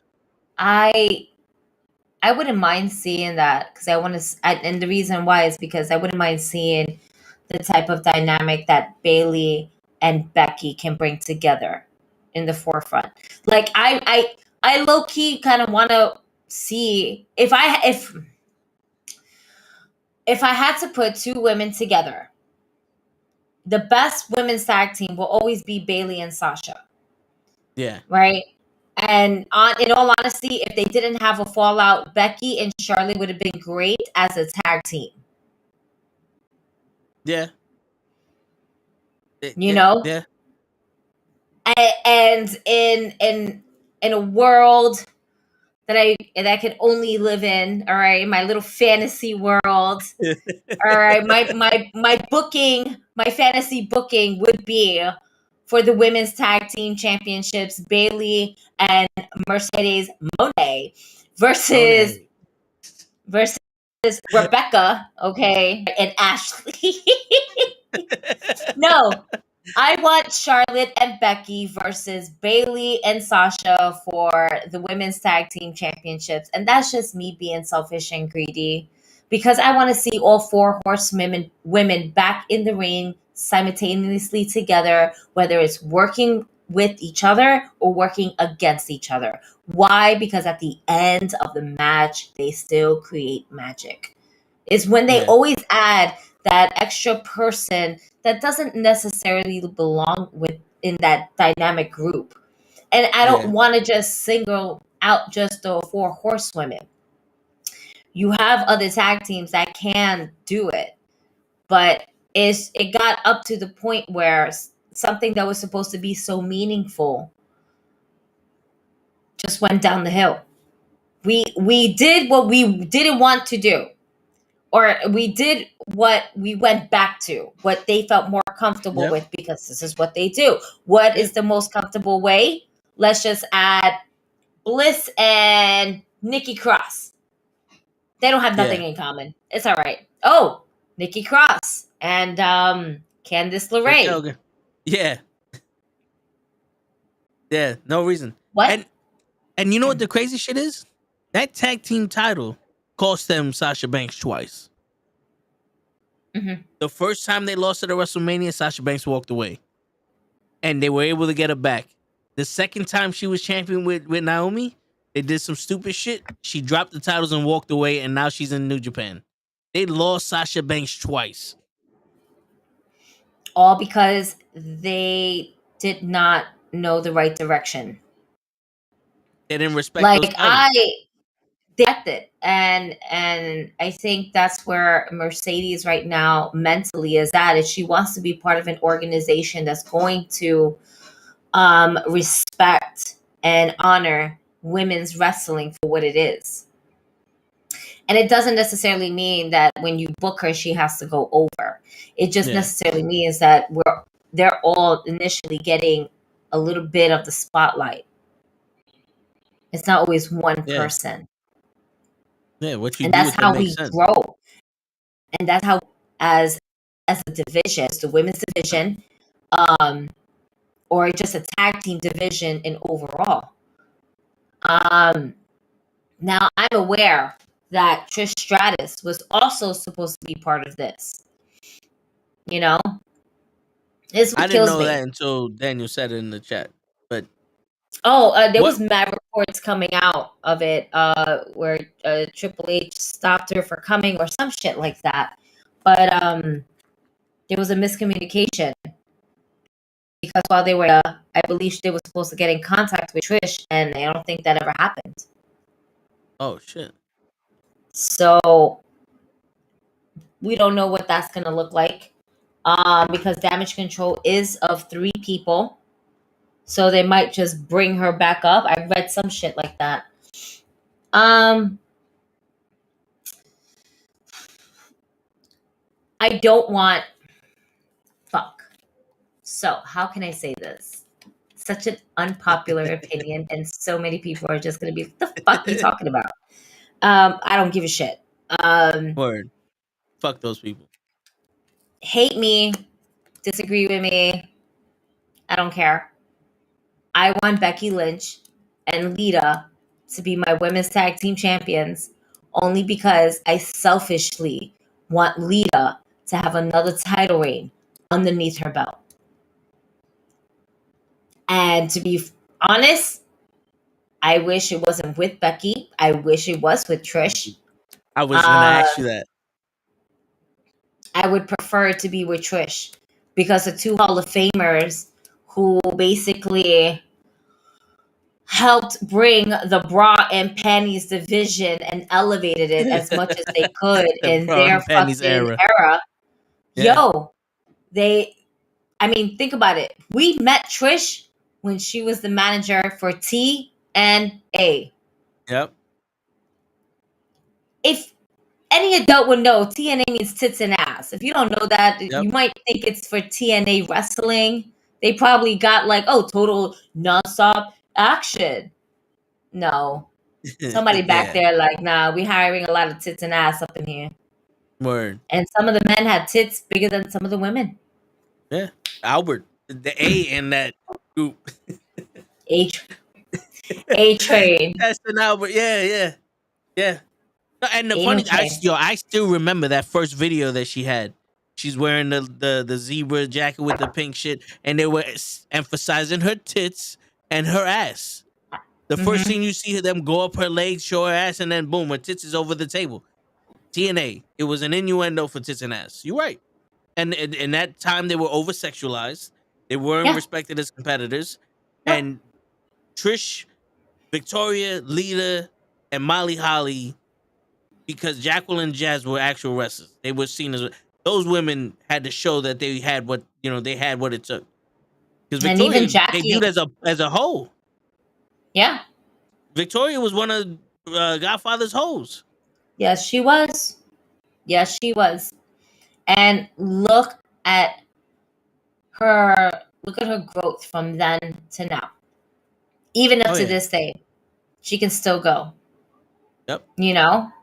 But I don't know. I just feel like, again, unpopular opinion, I would prefer to have Lita and Trish as women's tag team champions to kind of not only just to be like, oh, we're giving them to like legends, Hall of Famers. They're not even really active on the roster right now. They're not for ladies and gentlemen. The women's tag team right now, the champions, hasn't put those titles on the line. So when Becky actually said they've been collecting dust, they have been collecting dust. They've been getting wins, but they've been getting single wins. My bad. They haven't been fucking getting. Wow. I pressed the wrong button. That was my fault. That was for show. Show was supposed to be 20 minutes ago. I feel like this is another moment of NXT, me putting passion and you calling me a fucking fool. You asshole. Anyway. That was legitimately the wrong button I pressed. It was on the wrong option. My bad. When you look at you, you're not even showing your I was- face. You're I like, was you're blowing like, my nose you're like, and I nah, I'm not here, folks. I'm so Yeah. sorry. We can't do I this was hacked. today. I was hacked. My restream was hacked. Oh shit.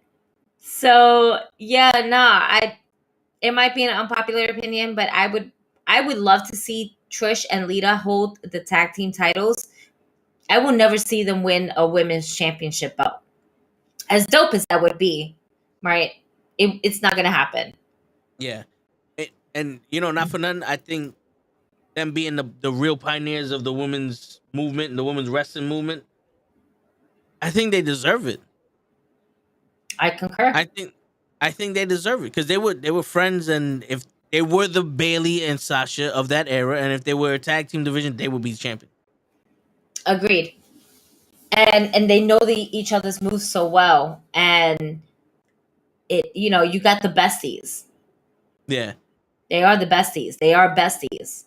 So why not have that dynamic of and then on top of that, you got legends. That's like, yeah, nah, we're gonna hold the titles because in WWE 2K23, I'm like Roman. I'm at 99 right now. Word. You just got together when? 10 minutes ago? Is that when you got? Is that when you form a tag team? 10 minutes ago? Yeah, like You Raquel won't and Aaliyah. last. Oh my god. That was like the worst fucking tag team champions in the women's division. It did nothing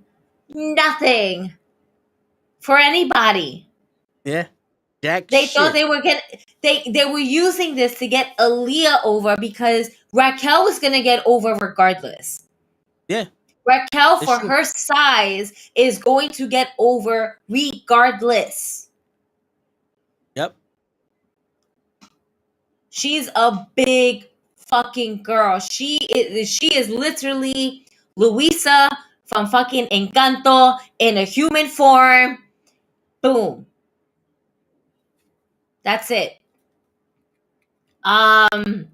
There's just a lot.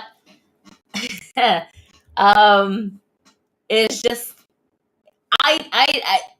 Aaliyah did nothing. She's injured. Now she's on the sideline, and there's nothing that they're gonna do nothing with her.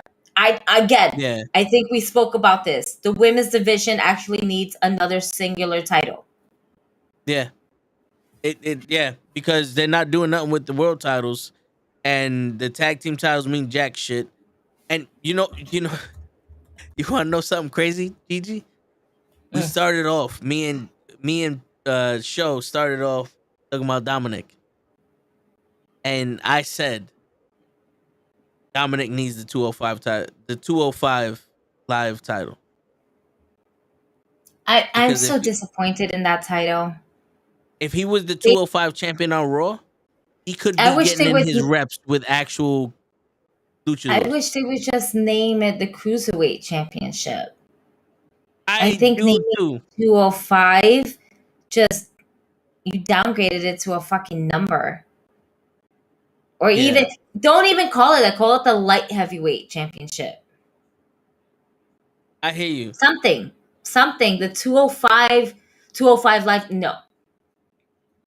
It did nothing for TJ Perkins.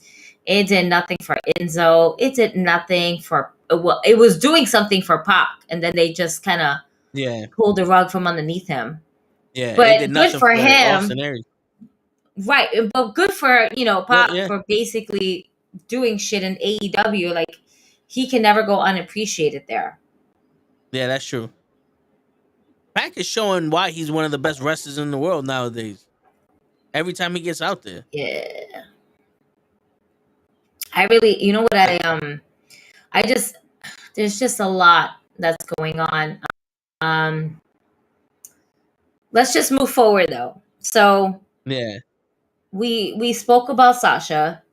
We spoke a little bit about Bianca.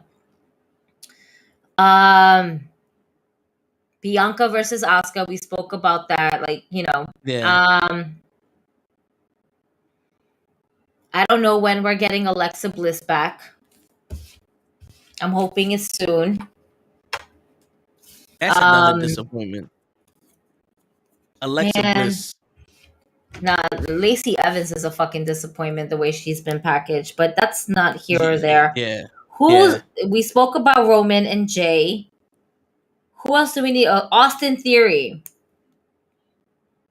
Austin Theory is, who's he going up against now all of a sudden? Who's up in his face? The rumor is Cena.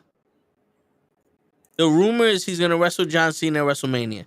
Gigi, get this, bro. I would, if you need them on WrestleMania, I would have Seth Rollins versus Austin Theory, and let Seth Rollins give the torch to Austin Theory and let him become a serious fucking champion, and have Logan Paul versus Cena.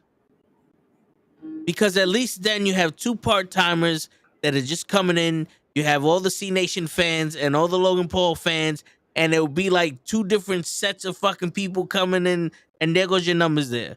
Cena can have his little promo shit with Logan Paul. He can bury Logan Paul, and Logan Paul can talk about him on the podcast and let them have their fucking 3, 4, 5 minute match. I don't want to see Austin. I don't want to see Austin Theory versus John Cena. Austin Theory versus John Cena, to me, feels like a fucking waste. It's another way to shove Austin Theory down our fucking throats. You know what it is that the reason why they're doing this now is because they know they should have done it earlier. They should have done it sooner, in all honesty. Yeah. Prior to Austin Theory being the character that he is now versus then. Yeah. They remember they wanted to do it for SummerSlam. Right. That's what I'm saying. I feel as though is that they missed their window of opportunity, and now they're like, let's do it before it's too late. Yeah. You know what I'm saying? Like, it's not needed. Yeah, the train left the station. But because they're going to bring back, he is so much like John Cena this and John Cena that. He's going to be the John Cena, like, I hate you, John Cena. And then John Cena's going to come back with his ball spot that he got. And then, he's going to be John Cena. He's going to get a couple of, of his moves in. And that's 2 out of the 5. And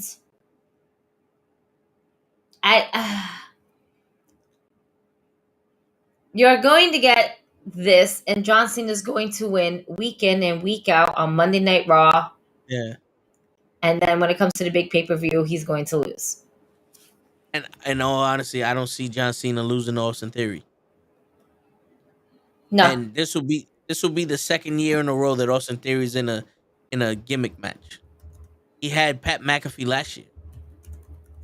He doesn't need to do Pete doesn't fucking Pat McAfee already fought Austin Theory. He doesn't need to have another fucking bullshit match. Have him fight Seth Rollins. Everybody's so high on Seth Rollins. So let Seth Rollins do the fucking job for Austin Theory. Logan Paul can have Cena. Shit, fuck it. Let Logan Paul wrestle fucking Damian Priest or somebody. If he needs to wrestle somebody, The thing is that with Logan Paul, you have to, I hate to say it, it has to be meaningful. It doesn't have to be meaningful. It's just a story that the chapter has not closed. Seth Rollins doesn't need a title. Seth Rollins right now is that celebrity filler. It sucks because Logan Paul is a fine athlete, but he is not a fine wrestler. Yeah. Let me say it again. Logan Paul is a fine athlete, but he is not a fine wrestler. He is not a wrestler. He is an entertainer that can do moves. He is an He's a flippy shit. entertainer that can do stunts, but he is not a wrestler. Kenny Word. is not a wrestler. Toe is not a wrestler. I am not Who a fuck wrestler. who told you that? Nigga, you ain't a wrestler. All right. Yes, that we're going to GCW. Yes. Are you going to GC? No. Oh, Stop. super kick. Super kick. Stop. Yo, kick another Where's the chair. camera at? Super kick party. Super kick Throw party. yourself. You're wearing a GCW shirt. You better fucking throw yourself like Shotzi Blackheart throws herself Word. every fucking time she gets a chance, man. What the fuck?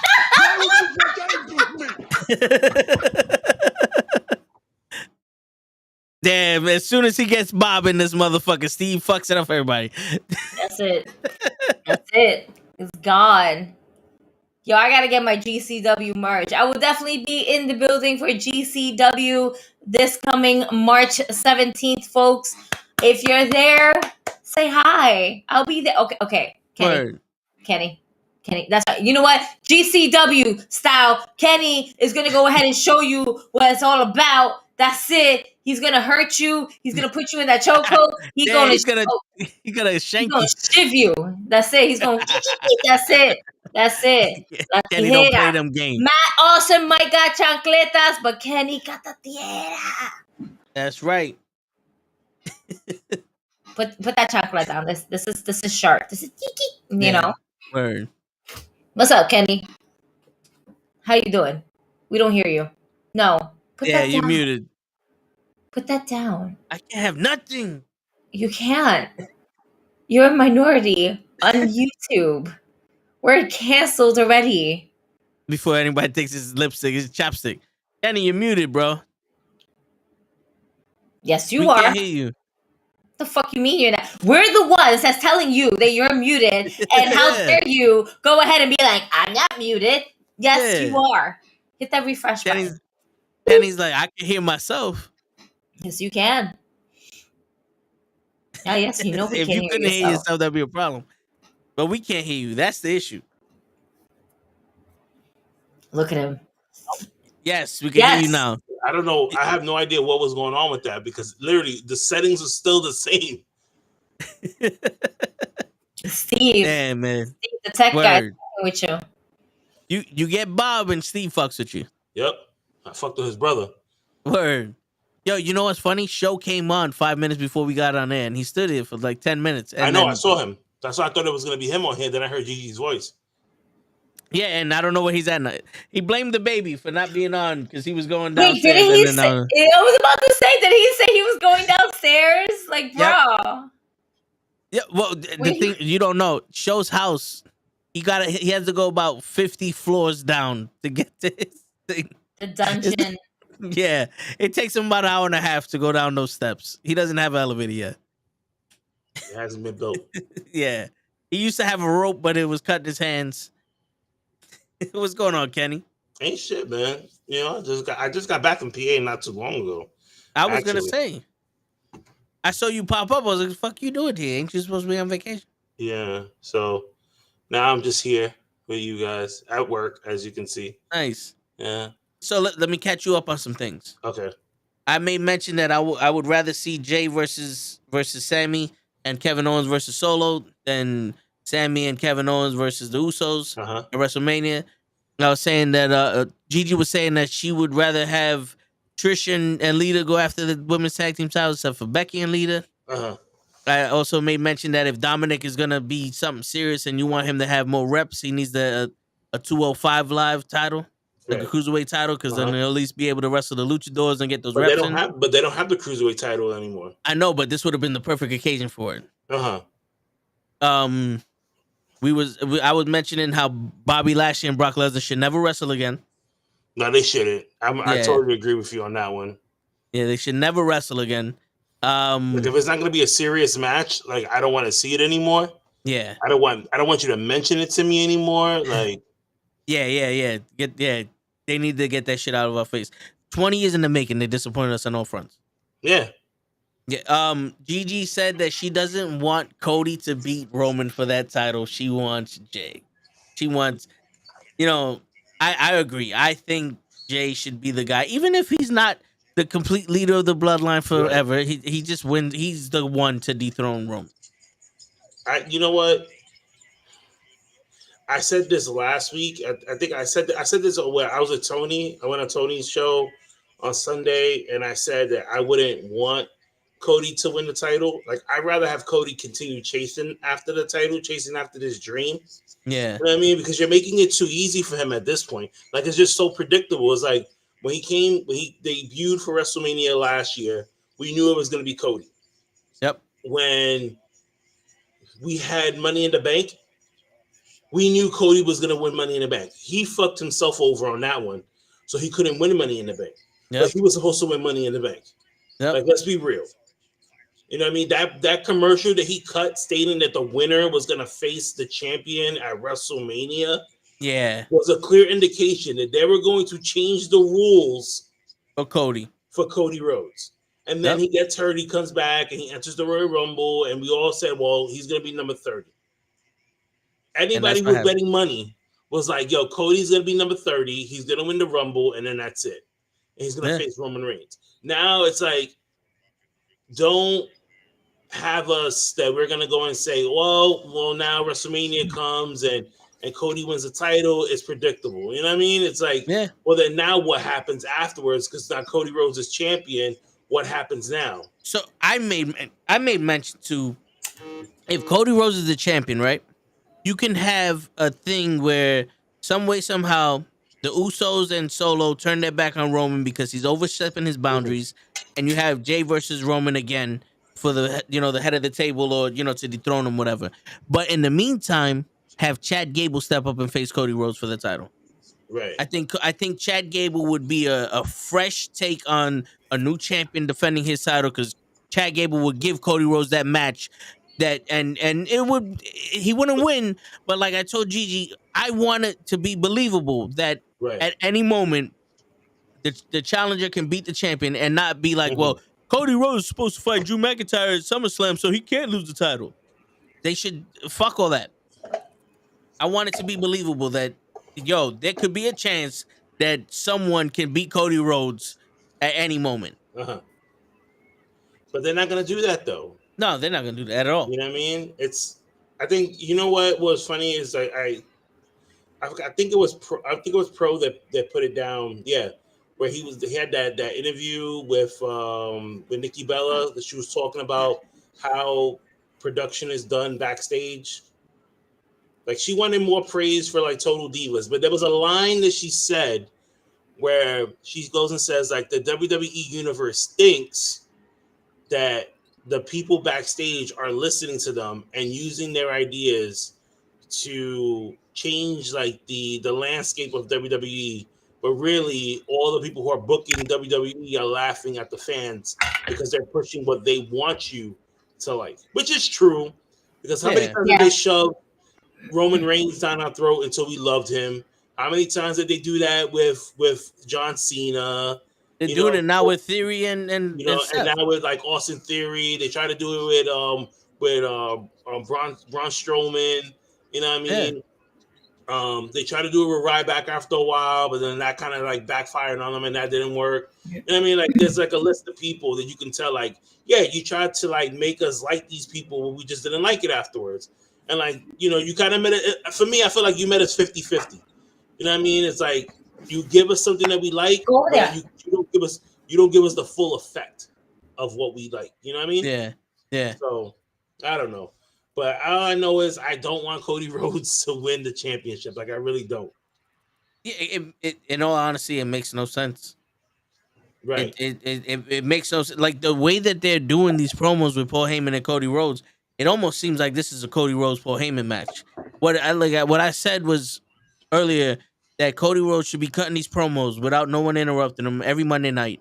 And 2-3 weeks before WrestleMania comes out, Roman Reigns comes to Raw to face the guy he's supposed to be facing at WrestleMania, but he's dealing with Jey Uso and Sami Zayn and keeping the bloodline together and all that other shit. And when he's in the ring, Cody Rhodes says something to him, and he goes, "I'm sorry, wait, who are you?" And Paul Heyman turns around and goes, "This is the guy that's just supposed to be wrestling at WrestleMania." And he goes, "Him? Little man? Oh, we got this," and just walks out. Right. You know what I'm saying? On some, he ain't even prepared. Like, he ain't even fucking threatened by Cody Rhodes. And then Cody Rhodes has to, overcome that mountain of a man, because now it's like, oh, this guy ain't got nothing for me. And then, he could do that whole shit where he's proving himself or whatever the fuck case may be. But then you can rally the troops and then have a guy that completely shit on you, and you could bounce back from that and be the underdog coming back to win the fucking championship, like how they love to do it. But no, you have fucking Paul Heyman coming in talking about his father, which Cody Rhodes always talking about his father. And don't get me wrong, Dusty Rhodes, legend. We should always be talking about him. But you can't keep referring to him trying to get the sympathy vote when you're trying to get into a fucking title match. And then Paul Heyman comes and talks about his wife. What's next? They're gonna talk about his kid. They're gonna talk about his hair color. They're gonna talk about his brother. But the thing about it is, you think about it like this, right? Like, you need to use Dusty in his in order for this to work for Cody Rhodes to win this title. You have to bring up his father, because that was the whole purpose of him supposedly coming back to WWE, was to do something for his dad. So of course you're going to continue using Dusty in these promos, right? So yeah, that's why you have somebody like Paul Heyman who's like, well, I know how to dig at you that is going to hurt you. And I'm going to talk about your dad.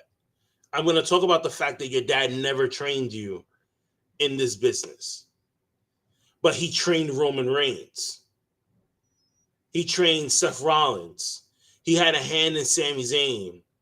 You know what I mean? Yeah. But he never had a hand in you. So, like, right now, I'm getting to the point now where I'm sure at some point Heyman's going to say, your dad never believed in you. Yeah. That's why he showed more love to Dustin more than you. Like, I'm waiting for that to happen next. Yeah, but the Cody Rhodes saga. Yeah, and then it's like, but Roman Reigns is the third man out. Right. He's that man, because it's like, all right, this is a battle between Paul Heyman and Cody Rhodes. You think about it like this. It's actually a good thing for Roman. You have the wise man handle his business. Yeah, because that's why you pay the wise man. You know what I mean? That's why you pay the wise man to sit there and do that work for you. Yeah. So then you just come in and handle the rest of the work. Well, I'll do the light work. I'll beat his ass, take my title back, and then that's it. But I let the wise man get into your head. Just like when he fought Drew, what he told Drew McIntyre when Drew McIntyre was champion. He was champion in front of nobody. Yeah. He said, no. He says, you're the guy they send out when I don't want to do something. Oh, yeah. Oh, I don't want to do that interview. Send him. Okay, we'll send Drew. You're a champion, but you're the second champion. You're not the face of the company. You're just the assistant. Yeah. You know what I mean? So that's how you could tell, like, Paul Heyman is like all right, like, you have to, why am I gonna talk to you when I have the wise man that could sit there and fucking cut into your ass better than me? That's true. But I just don't like the fact that they bring up his wife and all that other shit. You know, you could do the whole, like, if the progression of Cody Rhodes in this whole thing is eventually he's gonna be like, you know something, this is for me. Mm-hmm. Like, yeah, my father never was WWE champion, and I want to be past my father, but this is for me. Damn all that shit. I'm not doing this shit for Arn Anderson or this one or that one or whatever. I'm kicking Roman Reigns' ass for me. I'm becoming the WWE champion. Right. Not one of this. I have a half black daughter, and my father wore polka dots, so I deserve to be the number one contender. And also, I broke my pec with a. See, Cody Rhodes is gonna turn into Kurt Angle. I won the WWE title with a broken freaking pec. You know what I'm saying? That's something I don't want that. I don't want that to turn into because that's lazy. Right. Like if you're gonna do something like this where you're gonna attack him like fucking emotionally, then let him have a fucking emotional story arc with Sami Zayn. He came in here being a conspiracy theorist and he needed something to help him out. He went in the bloodline and now he's top of the world. You know what I'm saying? Like, Right. like let's get a character growth in this fucking movie you want to give us. Not the same shit. If Cody Rhodes keeps coming out after he went to, my daddy was in the Vietnam War and my daddy said, you know, if he keeps doing that shit, I'm turning it off. We're gonna have a Raw watch along when no one's watching Raw. Well, listen, I think it's gonna continue that way all the way. We have like 30 something more days until like WrestleMania or something like that they said. No, he's definitely going to be carrying that all the way to WrestleMania. My thing is that I don't want him to carry that after WrestleMania.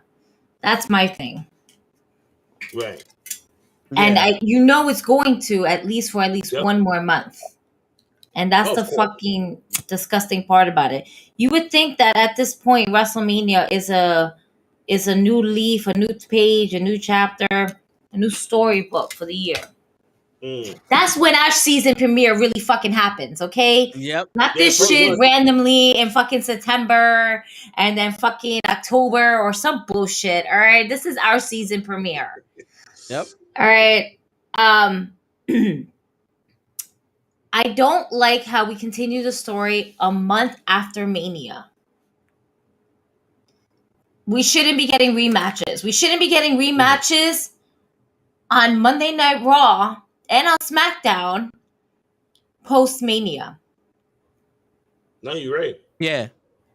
There should be no WrestleMania Backlash. It should be no WrestleMania. It should just be Backlash. I don't want to have a rematch of WrestleMania and Backlash, and then for that, we don't need to watch WrestleMania. Oh, I need a new shirt too. Thank you. Yeah, I just saw it. I was like, I know you needed that one. Yeah, but my old shirt broke. But it's true though, and that's why I'm saying I'm tired of this shit. They do the same shit. Mustafa Ali, bro, my man turned into a brunette and now he's winning. Like, oh, come on, man! But he fought Dolph Ziggler.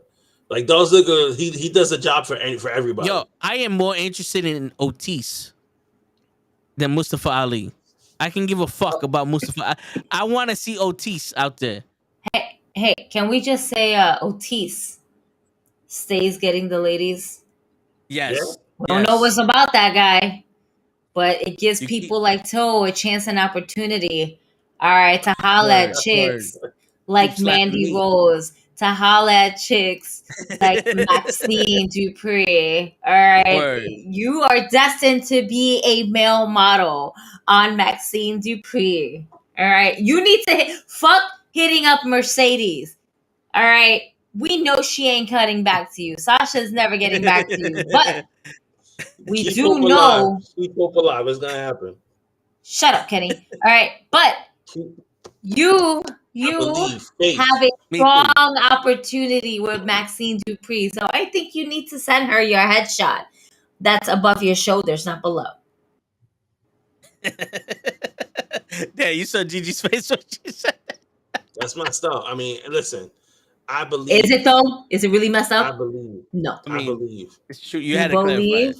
I believe too. I believe. Don't mind her. It's the weed talking. I believe in her. I believe too. It's not the weed. It's definitely not. I barely took a couple pulls before I got interrupted. All right, definitely not the weed. Wait.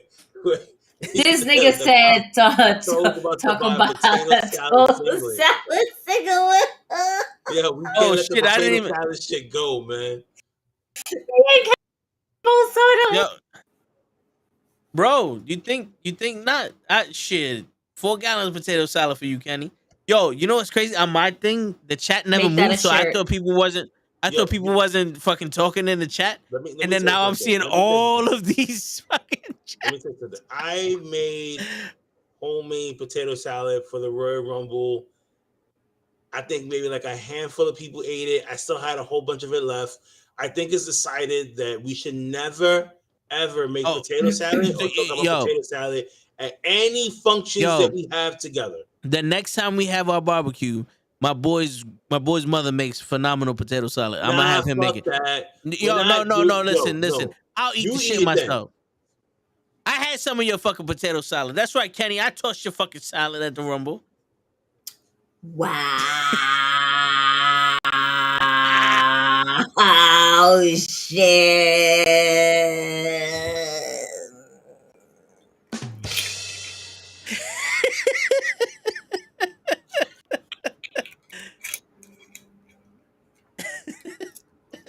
You ain't gonna say nothing? I gotta go. You just gonna put the hood up?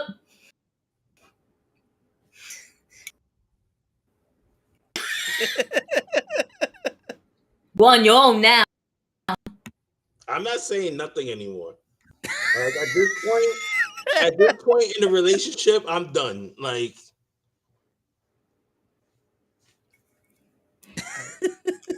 11:13. I'll remember between 11:12 and 11:13 to record this clip so we can put it on our page because Yes.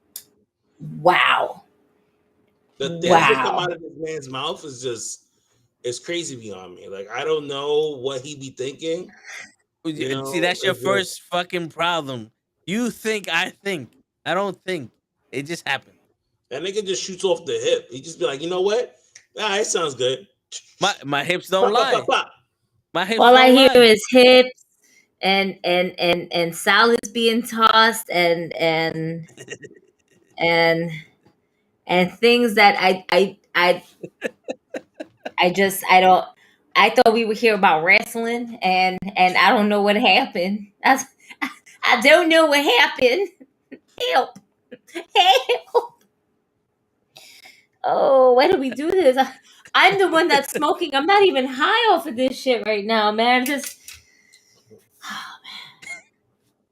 don't know what's going on. Yo, we passed 11 o'clock hour, man. It's Skinamax out here. Oh, man. There he goes again. Hey man, I wasn't the one who said that. That was Pete there, okay? That was Pete. Oh man. This is wild. I haven't even got halfway through the blunt. This is terrible. Oh man. Yo, and I blame Show because Show should have been on here. A show should have been here. I blame Show. That nigga's like gone.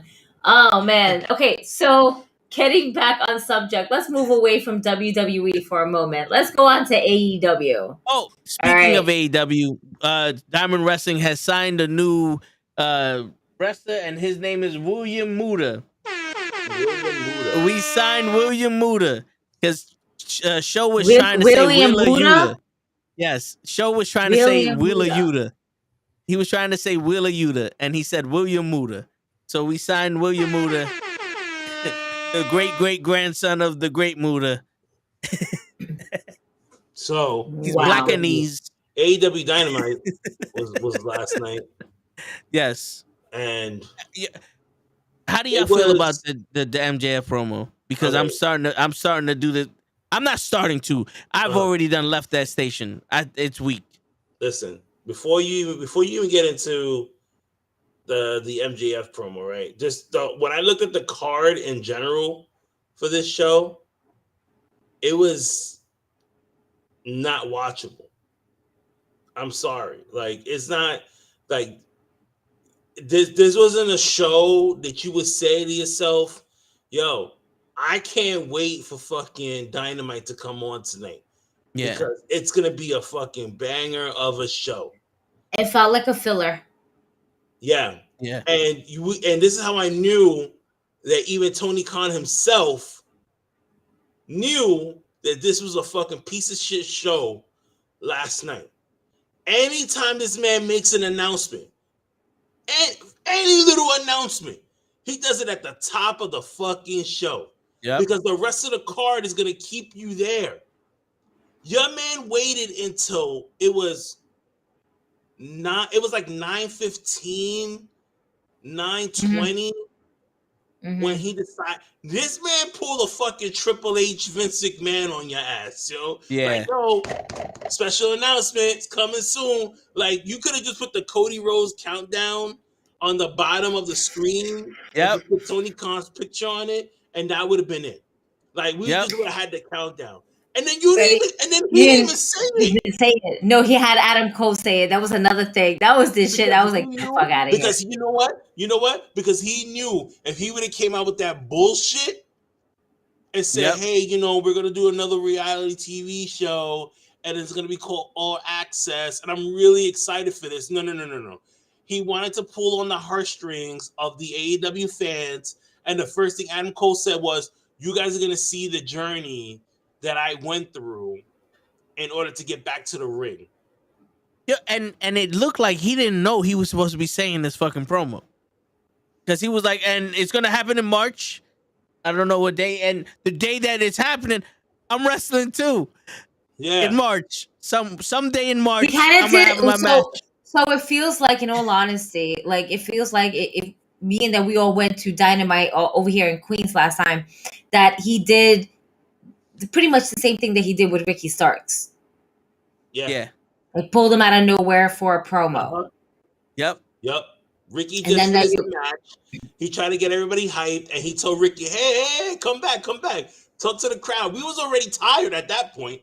Like, yo, bro, shut the fuck up. Let us go home, and that's it. Like, I don't want to hear nothing else from you, bro. I'll see you next year. Tony Khan, do you know what time it is? We got to go to work. You know? It's 12 a.m. Do you know what time it is, Tony? But but it was like, okay. It was very lackluster, and to me, it sounded like we're just gonna get a lot of backstage access, and then which is pre-recorded, and we're gonna get maybe one match out of it. Yeah, no, I don't think so. Well, Adam Cole said he was the in-ring debut that day, so that's just him coming back from it. Like, you're gonna see his journey, and then you're gonna see him come back in the ring, and then it's gonna debut, so that you get to see how he got to that point, right? Yeah. Because I'm gonna tell you exactly why they did this, right? When they did Rose to the Top with Cody Rhodes and his wife, right? When that show was over and they did the survey for the show, people said that they wanted to see more of the other wrestlers in AEW because they featured Ricky Starks when he broke his neck, and he was talking about how he hopes to come back into the ring, and they didn't know whether or not he was going to come back. They featured Darby Allin when he was talking about living in his car before he got signed to AEW, and when he has big matches that he sleeps in his car to remind himself of where he came from, and everybody ate that shit up and was like, damn, I want to know more. I don't want to know about fucking Brandy Rose and her pregnancy. I don't want to know about Cody Rhodes. That fucking really just went downhill. And doing the promos on his kids and being biracial and shit. No, I don't want to know about that.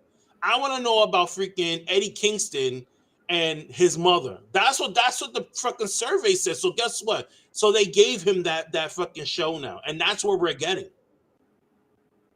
And the first people they're gonna put up for the first 2-3 episodes is gonna be Britt Baker and Adam Cole. Yep. And yo, not for nothing, this is where you need that vignette. This is where you need the trailer for the show. Because Adam Cole could have been like, yo, in March, we're going to debut a new show, AEW All Access, and then show the fucking trailer. Yep. Or even give you a snippet, right? Of them taking him to the back of the concussion, show fucking Britt Baker crying because we know she cries because she did it in NXT when she was in the audience. And he almost got his fucking neck broken. Right? Yep. And then cut to the doctor, him and the doctor, and then just cut it off. That's it. You don't got to do no more. But no. Mr. Snowman himself, all right, coked up as he is like, all right, well, I'll send somebody else to do the announcement. Like, that shit, everyone said the same. You know what's crazy? is that everybody on Twitter said the same thing. It's like, yo, this was such it could have been saved for an email. Like you could have emailed me. Like we didn't have to have a meeting. Same. This could have been a tweet. Our email is via tweet. This could have been a tweet. It would have been bigger if they didn't. You want to tweet about other and on top of that, can we just also mention the pettiness that he decided to go ahead and go up against someone who does media for WWE? Like that's petty. Yeah. There was no need for that. Yeah, there was no need for that. For what? For what? I don't know. Why did he go up? Why did he start problems with Ariel Helwani? So, do you know the full story, Gigi? I know partial of the story. All right. So Tony, this all started when Tony Khan went on Ariel Helwani show, not the BS Sports one that he does for Fox, right? He does his own show called I think it's conversation. I think it's like a talk of Ariel Helwani, but Ariel Helwani has his own his own podcast. He does himself. He interviews different people. That's what he had MJF, and MJF was talking about the whole. Well, I would like to go to WWE, and I like Vince and Roman and Cena and all the other shit. And Tony Khan got upset, like, yo, we didn't know about this. So Ariel Helwani was like, listen, you're more than welcome to come on the show and have a conversation. It just so happened that Tony Khan decided to take his offer after the brawl out happened, right? So Ariel Helwani answered, he asks really hard questions. When Triple H did the interview with Ariel Helwani asked him, so what are your feelings towards Tony Khan and AEW? Triple H had no problems answering that question. Yep. He answered it the best way. He answered it the exact same way everybody knew he was going to answer. Hey, okay, yeah, you beat us. Congratulations. But you beat NXT. You didn't beat Raw and SmackDown. Like it's there's a difference. You beat our developmental, right? So when Ariel Helwani was just like, so, how do you feel about like WWE? Oh, I don't want to answer that. Okay, moving on. The whole CM Punk and the Young Bucks and Kenny Omega and the brawl out. Like, what are your thoughts? Oh, I don't want to talk about that. Okay, cool. Can we talk about Cody Rhodes? No, I don't want to talk about that. Shit. All right. What the fuck you doing here? Let's talk about ROH. And I don't want to talk. Yo, everything that Ariel Helwani asked him, he didn't. He was like, oh, I don't want to talk about that. Oh, I don't want to talk about it. Oh, I don't want to talk about it. Oh, but you know what he wanted to talk about? Fucking Rampage. Oh, Rampage is going to be an awesome show this Friday because it was airing on a Friday when they did the interview. So then after the show was over, everybody was just like, yo, what the fuck was this? Like, Ariel Helwani aired the interview and he said, yo, this was one of the worst interviews I've ever had in my life. That's exactly what he tweeted.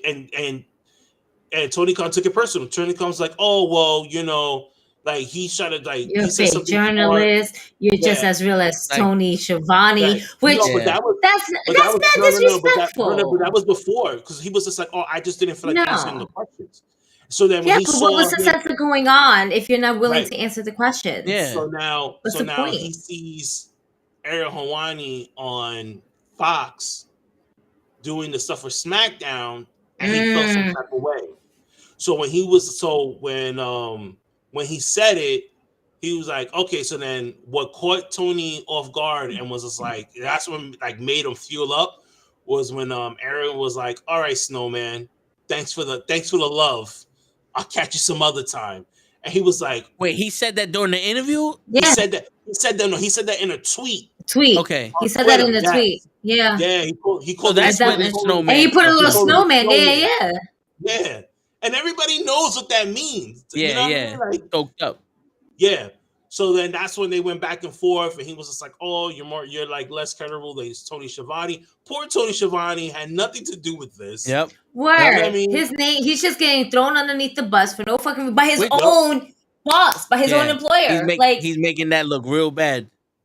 Word. I was like, for me, I'm like, nah. Tony Schiavone deserves better than that. And you know what's crazy is what I loved. is Michael Cole, because Michael Cole doesn't care. Michael Cole already said it on Pat McAfee show. I think he's almost done with WWE. Like he's gonna end up retiring soon from WWE. And one of the things, but he did the little shot at Tony Khan was like, hey, yeah, well, I think it was on when they did Elimination Chamber the very next night, and he goes, yeah, that's Ariel Helwani sitting with one guy from the MMA GSP. Okay, and he was like, he's a credible journalist that asks the hard questions that you may not want to answer. Like, you know what I mean? And I was like, holy shit. I was like, I loved it. Like, but that's the thing though. Tony Khan has to understand who he's going up against. The minute you show a chink in your armor, they're going after that. Yep. You can't sit here and pick a fight with the WWE and they get mad when they pick one right back at you. If Tony Khan would have answered the questions about CM Punk, about WWE, about what happened in the backstage, about fucking Ring of Honor and all that other shit, and actually gave real answers and led Ariel Helwani to ask different questions based off of his answers, that interview would have been dope and the WWE would have had nothing to say. Yep. He picked a fight with Ariel Helwani. The problem with Ariel Helwani is Ariel Helwani, the UFC picked a fight with him, and that just made Ariel Helwani even more fucking popular. Because Ariel Helwani is originally an MMA news reporter, but he leaked that Brock Lesnar was gonna debut at UFC 100 against Mark Hunt, and Dana White got mad at that and banned him from the UFC. Fox didn't know that he wasn't allowed at the UFC events when they hired him, so that's when he was like, "Oh shit, you can't cover the UFC fights because you're banned from the UFC events." So they had that issue with him and Fox and all that. But he had that beef with the UFC, and he came out on top of that. You think that you're gonna have a problem with Ariel Helwani when the MMA world got Ariel Helwani's back? And what's crazy is that Ariel Helwani still has beef with Dana White. Yep. And when fucking when Dana White slapped his wife, who was the first one to get in his ass? Ariel Helwani. He had no problem saying like, "Yo, you a piece of shit." And I hope your kids see this and you have to answer to. He's like, you don't gotta answer to me. Yeah, I don't care, but you gotta answer to your kids now. Because he said the same thing to Ariel Helwani. He goes, "How are you gonna face your kids when they ask you about?" And then he goes, "You ask me this same fucking question, asshole. How you gonna face your fucking kids when they found out you slapped their fucking mother?" Yeah, he went right back at him. You know what, Aaron? And then you think that because like you said something to him about his journalism, he's not gonna get at you. This man went after a guy that's first of all, Dana White is like 3 times the size of fucking Ariel Helwani. Yeah, he is. And he knows, and I'm sure that if he wanted to, he could fucking choke Ariel Helwani out. And Ariel Helwani was like, I don't give a shit who the fuck you are. I slap the shit out you. Yeah. I think Ariel Helwani's from the Bronx because that's the only type of people that I know. Yeah. Well, they don't give a shit how tall you are, how big you are. Yeah. Bronx, you know what it is? People, they don't give a shit. They'll smack you in front of your mother. You know what it is? Ariel Helwani, he's from Canada, but he came up around the MMA when Pride was there, when UFC first started, and all these fighters were, had that ego, and he was the only one that had the balls to ask him the questions that no one else had to ask him. He got his street cred. Yo, Rampage Jackson loves Ariel Helwani. He got his street cred off of these fighters. He learned the way you make it in this business is to not be scared of none of these motherfuckers. If he had an interview with Vince McMahon, he'll ask him about the fucking allegations. Yeah, and I think that's a reason why Vince, Vince would never do an interview with Ariel Helwani. No, because he knows he's like, yo, I'm gonna ask you these questions. Yeah. Like, it'd be like Brian Gumbel all over again. You remember the Vince McMahon interview with Brian Gumbel at ESPN? Yep. And he was asking about the steroid shit. Yeah. And he threw the papers on the ground and Gumbel was looking at him like, what the fuck you doing? He tried to scare him and it wasn't happening. Niggas like, yo, you better just either you're gonna answer it or you're not gonna answer it. Like, yo, let me know. And this is the thing. It's like, yo, this dude needs somebody to teach him how to be a fucking boss. Triple H understands there are some things you're not going to be able to walk away from. Dane right. It was Bob Costas. Well, it should have been Brian Gumbel. But it was for HBO. Yeah. It was. Yeah, my bad. Listen, I don't care. Brian Gumbel's a legend. It should have been him.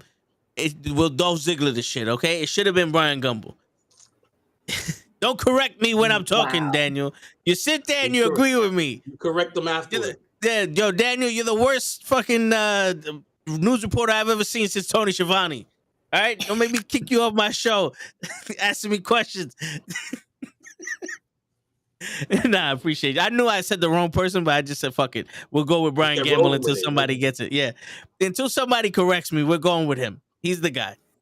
But yeah, I mean, this is where you need to be politically correct. Like, Triple H knows people are going to ask him these questions, and you have to either be a politic and swim around the question, or just go straight ahead. And Eric Hawani's the type of guy you need to go straight forward with it, because if you swim around it, he'll go back to him and be like, no. Wait a minute. This happened. What happened there? You know what I'm saying? He's not gonna let you bullshit his way through it. He's like, you're here for a reason, and I'm here to get my shit. Right. But yeah, but that Rampage yesterday, like not Rampage, Dynamite last night. When I looked at it, I was just like, because I was in the hotel room watching it, and I was just like, How many tag teams are in this fucking match? Oh, they made every tag team known to man. But yo, I thought it was originally gonna be a triple threat, and then the Acclaim made it a quadruple threat, and now there's 5. There's another team gonna come on in another battle royal next week. Yes. Mm-hmm. So there's gonna be 5 teams. Yeah. How are they gonna fit all these people in the ring? Oh, they will. There's only 4 corners. They will. They got it. They got this. All right, I guess they're gonna bring that back the fucking hexagon ring, I guess. But no, because you think about it, well, yeah, no, you're right. How the fuck? That is. You know what? I'm sure that they're gonna come up with some type of way. Like, it's probably gonna be a fucking tornado elimination match. Yeah, where both, like, 4 guys could be in the ring at once. Like, that's the only way I could possibly think of you doing that. Yeah, I thought Jeff Jarrett and what the fuck is his name? And Jay Lethal were already in the match. No, well, they're in the match now because they won yesterday. Yep, I thought they were already in it. No. And I'm sitting here going, they're fucking up the Ass Boys.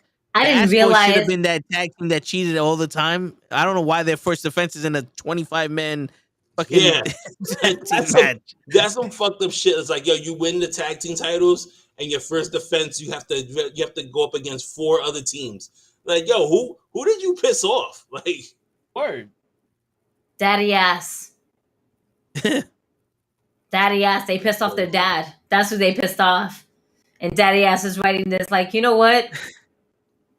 Remember that knockout brawl Vince Russo did? We're gonna do the same, but to my boys. Nah, I didn't appreciate that. They hit me, and they knew they weren't supposed to hit that spot. It's about that time to get that receipt, boys. Word. That's it. Daddy ass is writing this for them boys to get their receipts. Yer, what's good, Poote? Yeah, what up? What up, Poote? Poote. No, that's how I say his name. That's it. Yeah, I like how you say his name, Poote. He knows it too, and I was like, I'm not fucking changing that ever. I'm never changing that. Yo, going to the MJF promo, the whole shit where he wanted a family and he wanted this and he wanted that, and you're spitting in his face. Him and his fiance. That's it. I'm do we think it's a work though? Yeah, I think so. Because I'm listening to this, I'm like, yo, bro, aren't you 23 or some shit? I mean, but they said that Fightful confirmed that him and his fiance are not together no more. Didn't he just post up a picture with him and this girl with a ring on? Yeah, and I literally just saw it today. That was a couple of months ago. Didn't he just post it? No. You know what the thing is that he doesn't post often. So it looks like he posted that shit recently, but he doesn't post often. Yeah. But he definitely posted that up. She posted that up. On both pages, it's empty. that's all fine and shit, but I don't care. You know, you're wrestling Brian Danielson for an hour a March. Your fuel better not be because you wanted fucking children. You know, Nigga, you know how easy it is for you to pop a child in somebody? It's not hard. You're not the woman in this equation where it's like you decided that you didn't want to have kids because you couldn't step away from the ring for 9 months. No, bro, you can bust a nut in anybody and come back to work the next day. I mean, listen, but wait a minute. I mean, you could bust a nut into somebody, you know, but can your swimmers make it to the finish line? Hey, that's between him and his preacher. You know what I'm saying? That's between him and his preacher. You know? And his doctor. Yes. But you know what I wish? Especially now that they cut this promo this way, and he said that he's, you know, he like sent a message to Bryan Danielson's kids and stuff like that. You know, I wish that Brie Bella was available to come on AEW television. Because if I was Tony Khan, I would talk to Brian and say, yo, you need to bring your wife and kids to Revolution. We need them front row the same way Sami Zayn had his wife and his son there. Is that his son or was that a daughter? No, he's a son. He has a son. Okay, all right. I swear to God, there must have been a little girl around them. There was a little girl there. Okay, all right. Boy he had his son there. Okay. Right? Because, God, man, the way MJF does things, I would love for him to just, like, he's just hitting Brian in the face. Dun, dun, dun. I mean, he already mentioned the kid's name. Hey, Birdie. Yep. Hey, buddy. I'm like, and now he just sits there. You know how Brie Bella is with that face that she makes. Yeah, she tries to look mad, but she's really not mad, but she fakes it. You know, type of shit. You know what I mean? Screams out, Brie mode. Right? And shut the fuck up. Fucking hate that song. Yo, he just gives them the finger. Oh, the kid. Yeah, like, both. Yes. The kids? Oh shit. That would be great. Like, oh my god. How good would that be? Yeah, that would be phenomenal. That's just as good as Darius Carter fucking trying to kick a kid and coming down the ring. That's as good as it's gonna get right there. Yo, and the best part about it was he threw that kick at Kofi's kids, and Kofi fucking sponsored him during that event. That was the irony in that shit. I'll get into some Darius Carter news after we finish doing what the fuck. Okay, goodbye. He just had it. Yeah, he just had. And I I don't give Darius Carter that much props because you know how I feel. I mean, right. I have to keep that heel love between me and Darius Carter. Yeah. You know what I mean? I can't show my true feelings for the man, but he had a good match against Faye Jackson in DC, which was a really good match from what I've seen. Okay. That's the only good thing. Right, no, because that was her comeback match, if I'm not mistaken. Yes. Sorry. Yeah. I had a 5-second delay. My apologies. I'm sorry. Darius Carter versus Faye Jackson is way better than what we saw on fucking Dynamite anyway. It's just how I feel. Yo, the Miz hitting that half-court shot at the Celebrity All-Star game. That was more entertaining than fucking Dynamite. Yeah. That was more entertaining than the All-Star game or the dunk contest. Fucking Thunder lost by 1 point in overtime. I heard you watching the game. Yeah, I'm sorry. I had money on the game. It's all right. I was about to say, yo, are you watching the XFL or are you watching the game? Because I know the XFL I was watching the game. I had money on the game. Thank God I cashed out before they fucking lost by 1 point. Word. But shit, man. Yo, but the promos with MJF is becoming like, yeah, why it felt like he pulled that shit out his ass. That whole, all of a sudden, you wanted to wrestle and not be with your family, and all I wanted was kids, and you're spitting in my face. I'm like, yo, bro, you're 25 years old. You're still a baby. Mm-hmm. You don't have to worry about having kids. I can understand if MJF was like Batista's age, or he's like almost 50 something. Right. And he's like, all I wanted was children. and now I can't have him because I got kicked in the balls, and now you're spitting in my face. I get it. You're a child. That's like a teenager telling you they sacrificed something. You ain't sacrificing. You know what I'm saying? Shit. Yeah, you know, like especially to Bryan Danielson, where my man like literally had to retire because he was injured. Like I would have believed that coming from Daniel Bryan than fucking MJF. Like I don't know why he's pulling these shits out of his ass. It's really turning me off to the fucking. Do we think that his man match with Bryan Danielson is going to be a good one? And do we see it being good on both ends or just one party?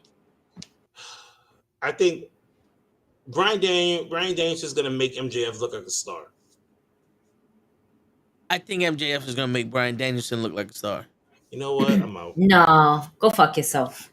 I'm out. Yo, you know, here we go again. You just want to pick a fight, bro. That's all it is. You just want to pick a fight with me. I'm not saying Bryan Danielson can't wrestle. No, you're saying you're saying a lot of bullshit right now, and the fact that you think that MJF will make Bryan Danielson into a star.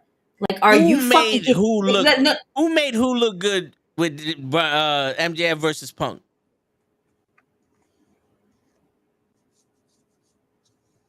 Well, MJF did, but that's because Punk has been rusty, where Bryan Danielson there was no ring rust to him. There's a difference. There's a fucking difference. Here's the thing, though. Bryan Danielson. Hold on. No, be quiet. No. Listen, let me explain. CM Punk had before he wrestled MJF, he had fucking shitty matches that he was botching fucking move. But let me. Did Daniel Bryan botch any fucking moves? We've been praising this man since he's gotten in. Let me explain. Let me explain. Okay. Let me explain. I answer. Bryan Danielson comes and he wrestles fucking Kenny Omega. He has one of the best matches I've ever seen him have with Kenny Omega. Right. He comes back and he wrestles Hangman Page. Those matches are left to be desired because of Hangman Page. Then he wrestles Moxley. Those wasn't anything either. Bryan Danielson has been giving you the same match.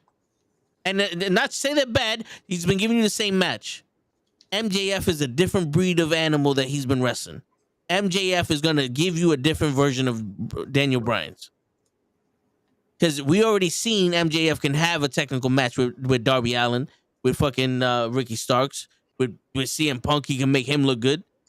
He actually, it wasn't the best match in the world, but we pulled a decent match out of Moxley. I'm saying MJF's style is gonna bring something different out of Bryan Danielson. That's all I'm saying. The minute I say it's gonna make him look better, I think that Bryan Danielson sucks. Well, you know something? He does. But I'm just saying that MJF is gonna have a different fucking point of view for us to see Bryan Danielson. Because now he's gonna actually wrestle a wrestler that has a little bit of that old school in him, that's gonna be selling and that's gonna be having a story behind him besides, oh, by the way, I'm gonna kick you, and then I'm gonna kick you. And then I'm going to kick you. And then I'm going to kick you. And then I'm going to kick you. And this is where the tricky part comes in. I'm going to kick you again. This man, oh, now, like. This is why I ignore him. And just to add some color, I'm going to blade myself because I kicked you.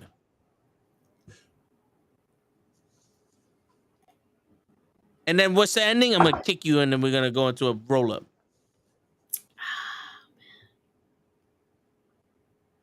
You know what's bad, Kenny? That we let this man, that I apologize on my behalf because, you know, life. But we let this man be on air for a whole hour by himself, an hour and change by himself. Speaking facts. Shut up. No, Speaking you're not. Facts. No, you're not. Everybody in the chat agrees with me. Everybody in the planet agrees with me. No, don't speak for everybody in the chat. Yes.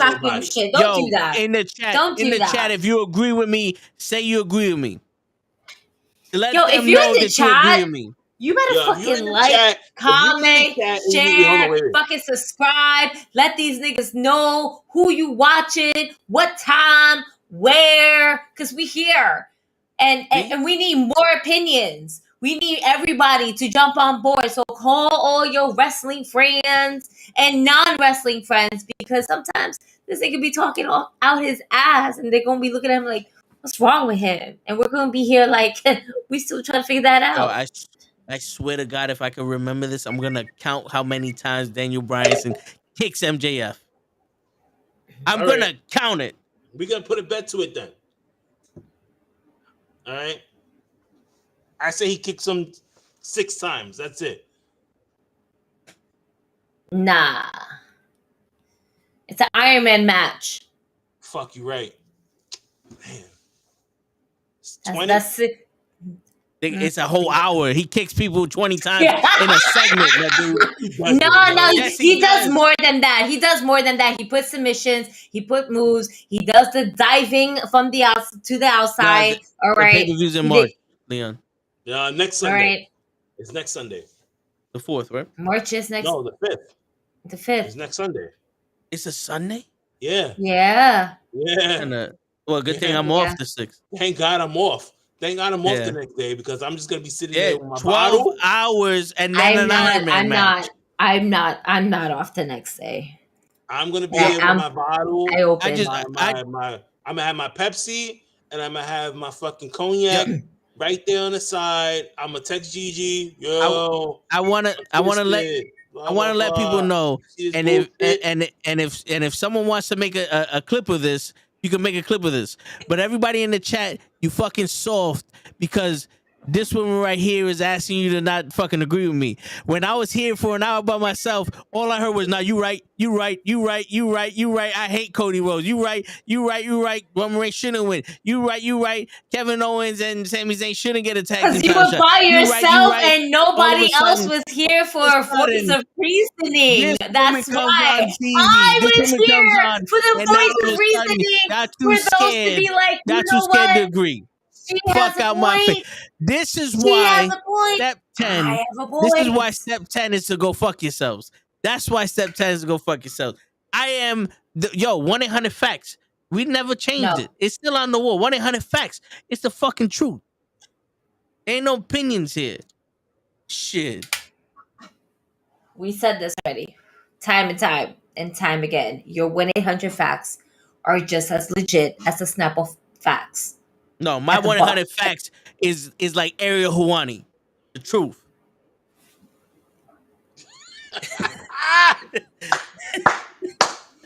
Yo. Anyway, hey Gigi, you still going to GCW on the 17th, right?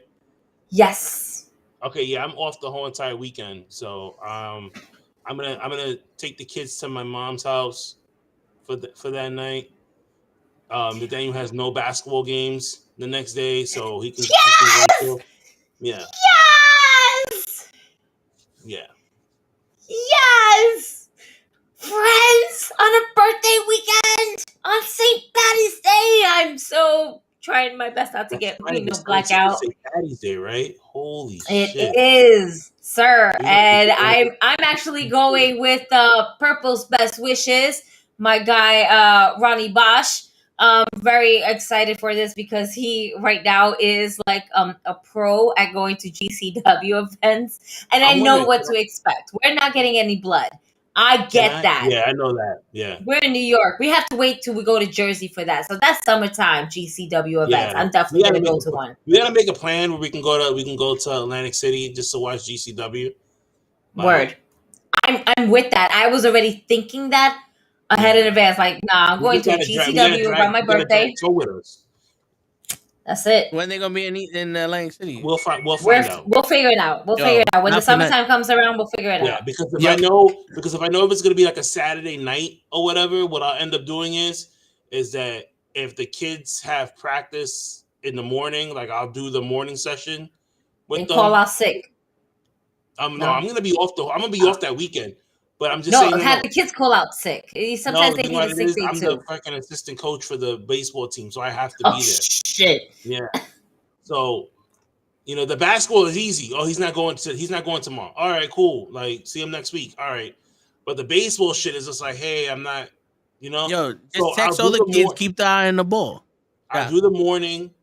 It ends at 11. Hopefully there's no game Great that life. day when they have the GCW show. Drop them off and then drive to Atlantic City. Which is only what? An hour and a half? 2 hours? Yeah, something like that. I'm taking mass transit, so that's all I know. Yeah, Daniel. I do a lot, man. That's why I say this motherfucker has more than 24 hours in a day. I don't know who he speaks to, but I have like 8 hours in my day. He got 24. He got 36. I never met a man that had more than 24 hours a day.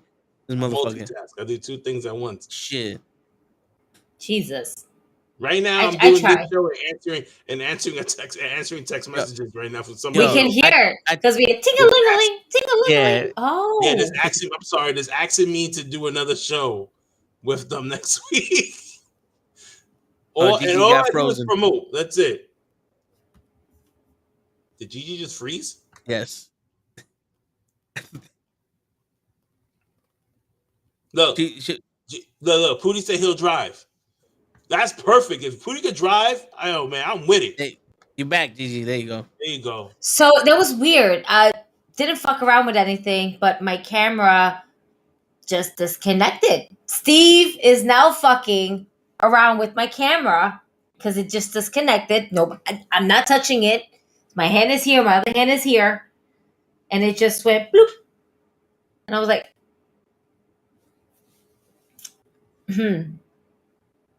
Fucking Steve. Steve. Fuck you, Steve.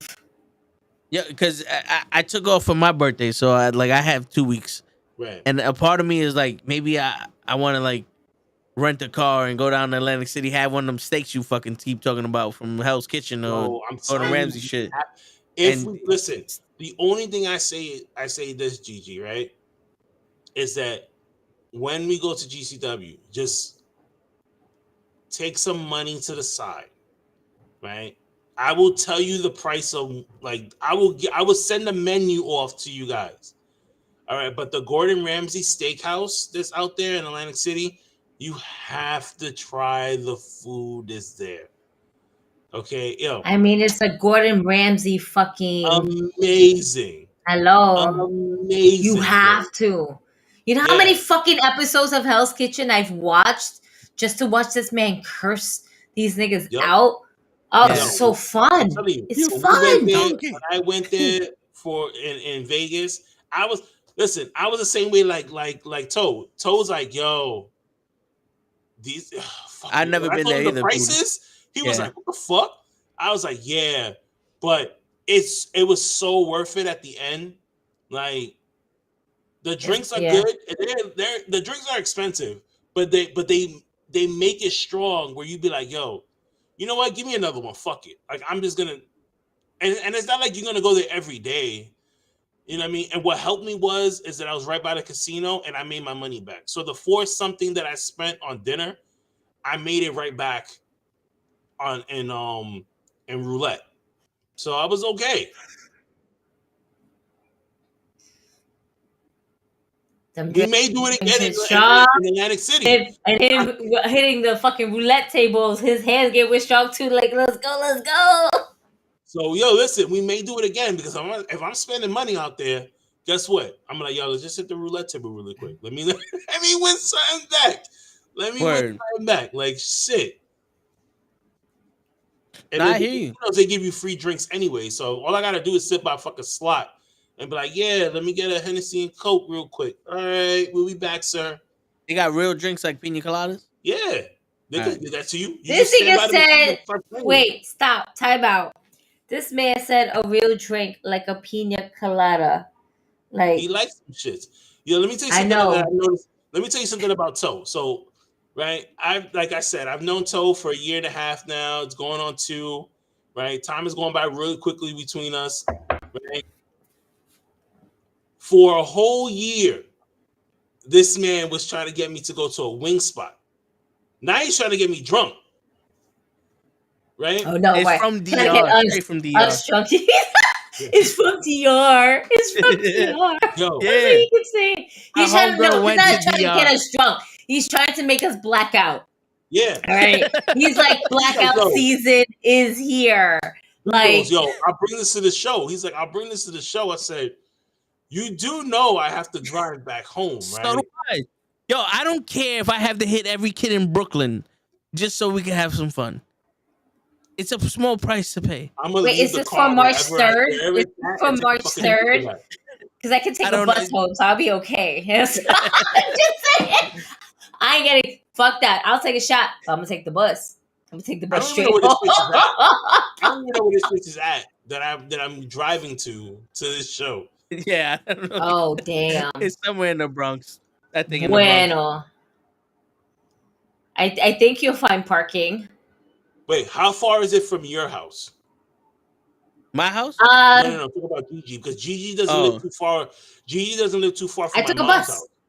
I took a bus there. It took me 25 minutes to Six get on there bus? on the bus. The 6 bus. You took this. Okay, so that means she's not. It's not that. Far. How long did it take you? 25 minutes tops. So it's not far from my mother's house. Then I can easily just drop the car off at my mom's house, and then I'll just take the bus to this place. And I think, mind you, I went either on a Saturday or a Sunday because I took the spot that it's at, Subway Mania, Sting versus The Undertaker had taken place there. So that's how I remember. I was like, oh, it's right there, bet. And it's a fun little spot. And I'm very excited. So we will all be there March 3rd, Invictus Wrestling. That's right. So here's my second question, because it's the birthday weekend. GCW's on Friday. It's on March 17th. I'm trying to see how easy it is to get a small bottle inside the Manhattan Center without it ringing through security. I would just say pre-game prior. I was thinking but that too. I understand. But I understand like being there at the event. And I mean, their prices on drinks wasn't bad anyway when I went the last time. No, but to still have your own is free. Yeah, it's better than anything else. I had 2 drinks. I had 2 drinks and I paid $20. So it wasn't that bad, but still, it was okay. I mean, plus I'm sitting by myself anyway, so we have to talk and see where you're sitting at. You got second row or? I think I'm like 3rd row. I gotta look at the ticket. Okay. From where? For GCW. Their seating their seating is, from what I heard, is like super weird because they kind of put your names on the chairs and everything like that. So that's what I heard. This is my first experience, so I can't really say from my experience. I'm just speaking from someone else's one. So I'm excited to see what is happening. The small personal bottle. That's what I was gonna bring. Like, stick it somewhere and make sure the shit don't fucking ring. Where I'd be like, all right, cool. Yeah, let me get a soda. I gotta find a little Jameson's, like, boop, boop. Yep, nope, I'm good. I'm good. Why would glass ring? No, but like some other parts, it will ring off. Like, think about it. If it's it's a tin top, that tin top can ring off. Mm-hmm. And it's okay. Shit. I have a great excuse. I'm just gonna leave it there. So she can wear a bra. There's a wire. Metal liner. Now, if she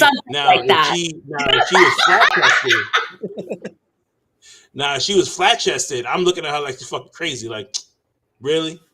All right, the girls. Like, I was wearing a take it out. Extra push up. Let's go. Yo, bro, just get a 7-Up bottle, empty that shit out, and put that shit in there. Nah, they don't. They don't. No, they don't let you do that.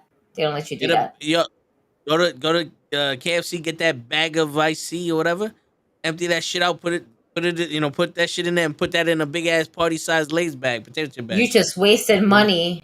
Yeah, just doing that dumb shit. And they still not gonna let you bring that in. No. What are you Put doing? that shit in your nuts. I was thinking that. My man snuck candy in the movie theater. You can't sneak fucking drinks in the GCW. They don't check you in the movie theater. How you know? That man was checking you out. This, you know what? Wow. It's 12 o'clock. Wow. Wow.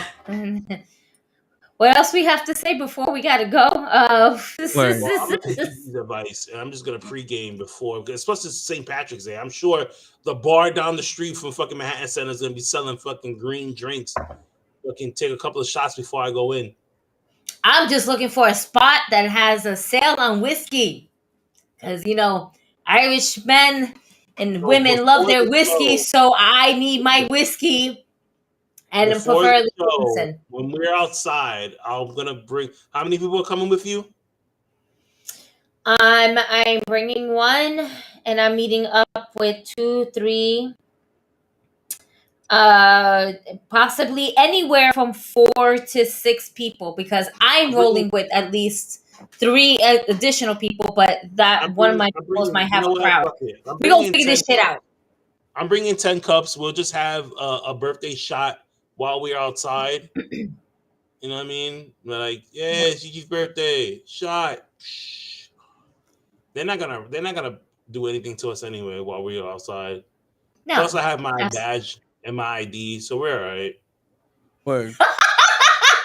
My man's like, let them fuck with me. The nigga's tallest person in the room. We're good, guys. Nope, don't worry. Should we? No. We fuck it. Don't worry. We're good. I have a friend. I have a very tall friend. And he's 7 feet tall. He's tall. And you can't teach that. Fuck you, Enzo Amore, for always fucking ruining that tag team for me. Did you hear what Matt Cassis said in his rap? He called Morrison soft. He spelled it out and everything in his freestyle. Oh, he did call him soft. Yeah, you're right. Yeah. Yo, I love it. I love Max Caster. He's so like, good. I told him I'm 6'4". He's like 3 inches shorter than me. Yeah, Toe's like here and I'm here. Yeah. With me, without me. With me, without me. Life expectancy. Wow. You're the movie with Tom Cruise and Cameron Diaz. Got you. But still. Suspect. Jade Cargo. Jade Cargo versus Raquel. Who wins? Jade. I say Raquel. Raquel Gonzalez? Like, can we unleash Raquel? Or is this the Raquel that we're fucking dealing with right now? Because if it is, then it's Jade. But if we can unleash Raquel, I need indie Raquel. Yeah. That's what's missing. I need the Raquel that I saw with the cowboy hat, with the chaps and the fucking bell she used to hit people with in the indies. That's the fucking Raquel I need to see. With the half mask face shit, with the cowboy shit. That's what I need. I don't need to smile and show me your back. Yeah. I mean, I think that's what's happening is that no, there's no back. There's barely any front either. But bro, like, nah, like, it's just this smiley character is not doing it for me. She's not even getting mic time. She's just getting TV time. Mm-hmm. And she's always going to be put over because of her size. They're giving her the Braun Strowman treatment. Well, she is dating Braun Strowman. I know. That's why I'm saying that she's getting that treatment. I hate to say it that way, but I don't know. Do you want to know what's crazy? Even if she wasn't dating him, I think she would still be getting that treatment. Regardless. Right. Because they don't have anybody to really compete with her for as big as she is. Yeah, because Rhea Ripley is going after Charlotte. That's it. So she But she had literally good has matches with Dakota Kai and NXT. she has great matches. That's the thing. But it's not being portrayed on the main roster. Yeah, it's not. My elephant lost his ears. Anyway. Bendito. It's okay. It was bound to happen. About to be off with his head in a second. Oh shit! I really took his head off. She just broke it. Damn. All right. Off with his head. Word. Off with his But head. On that note, Bray Wyatt. This is my lantern. That's Jiggly Wiggly there. That's Jiggly Wiggly. What used to be. Damn. We just ended this on a really dark moment. I apologize. Yes. Well, we're here for Bray Wyatt, and hopefully things will get better. Yeah. Word. Yeah. Word. Yeah. That's how it sounds to me. Yeah. Yeah. Wow. Him and Bryan Danielson. Yeah. What? So, no. All right, guys. Good night. And on that note, ladies and gentlemen, I hope you get kicked in your dreams by Daniel Bryan. And it's your friendly neighborhood knucklehead signing out. Peace, everybody. Night. Yeah.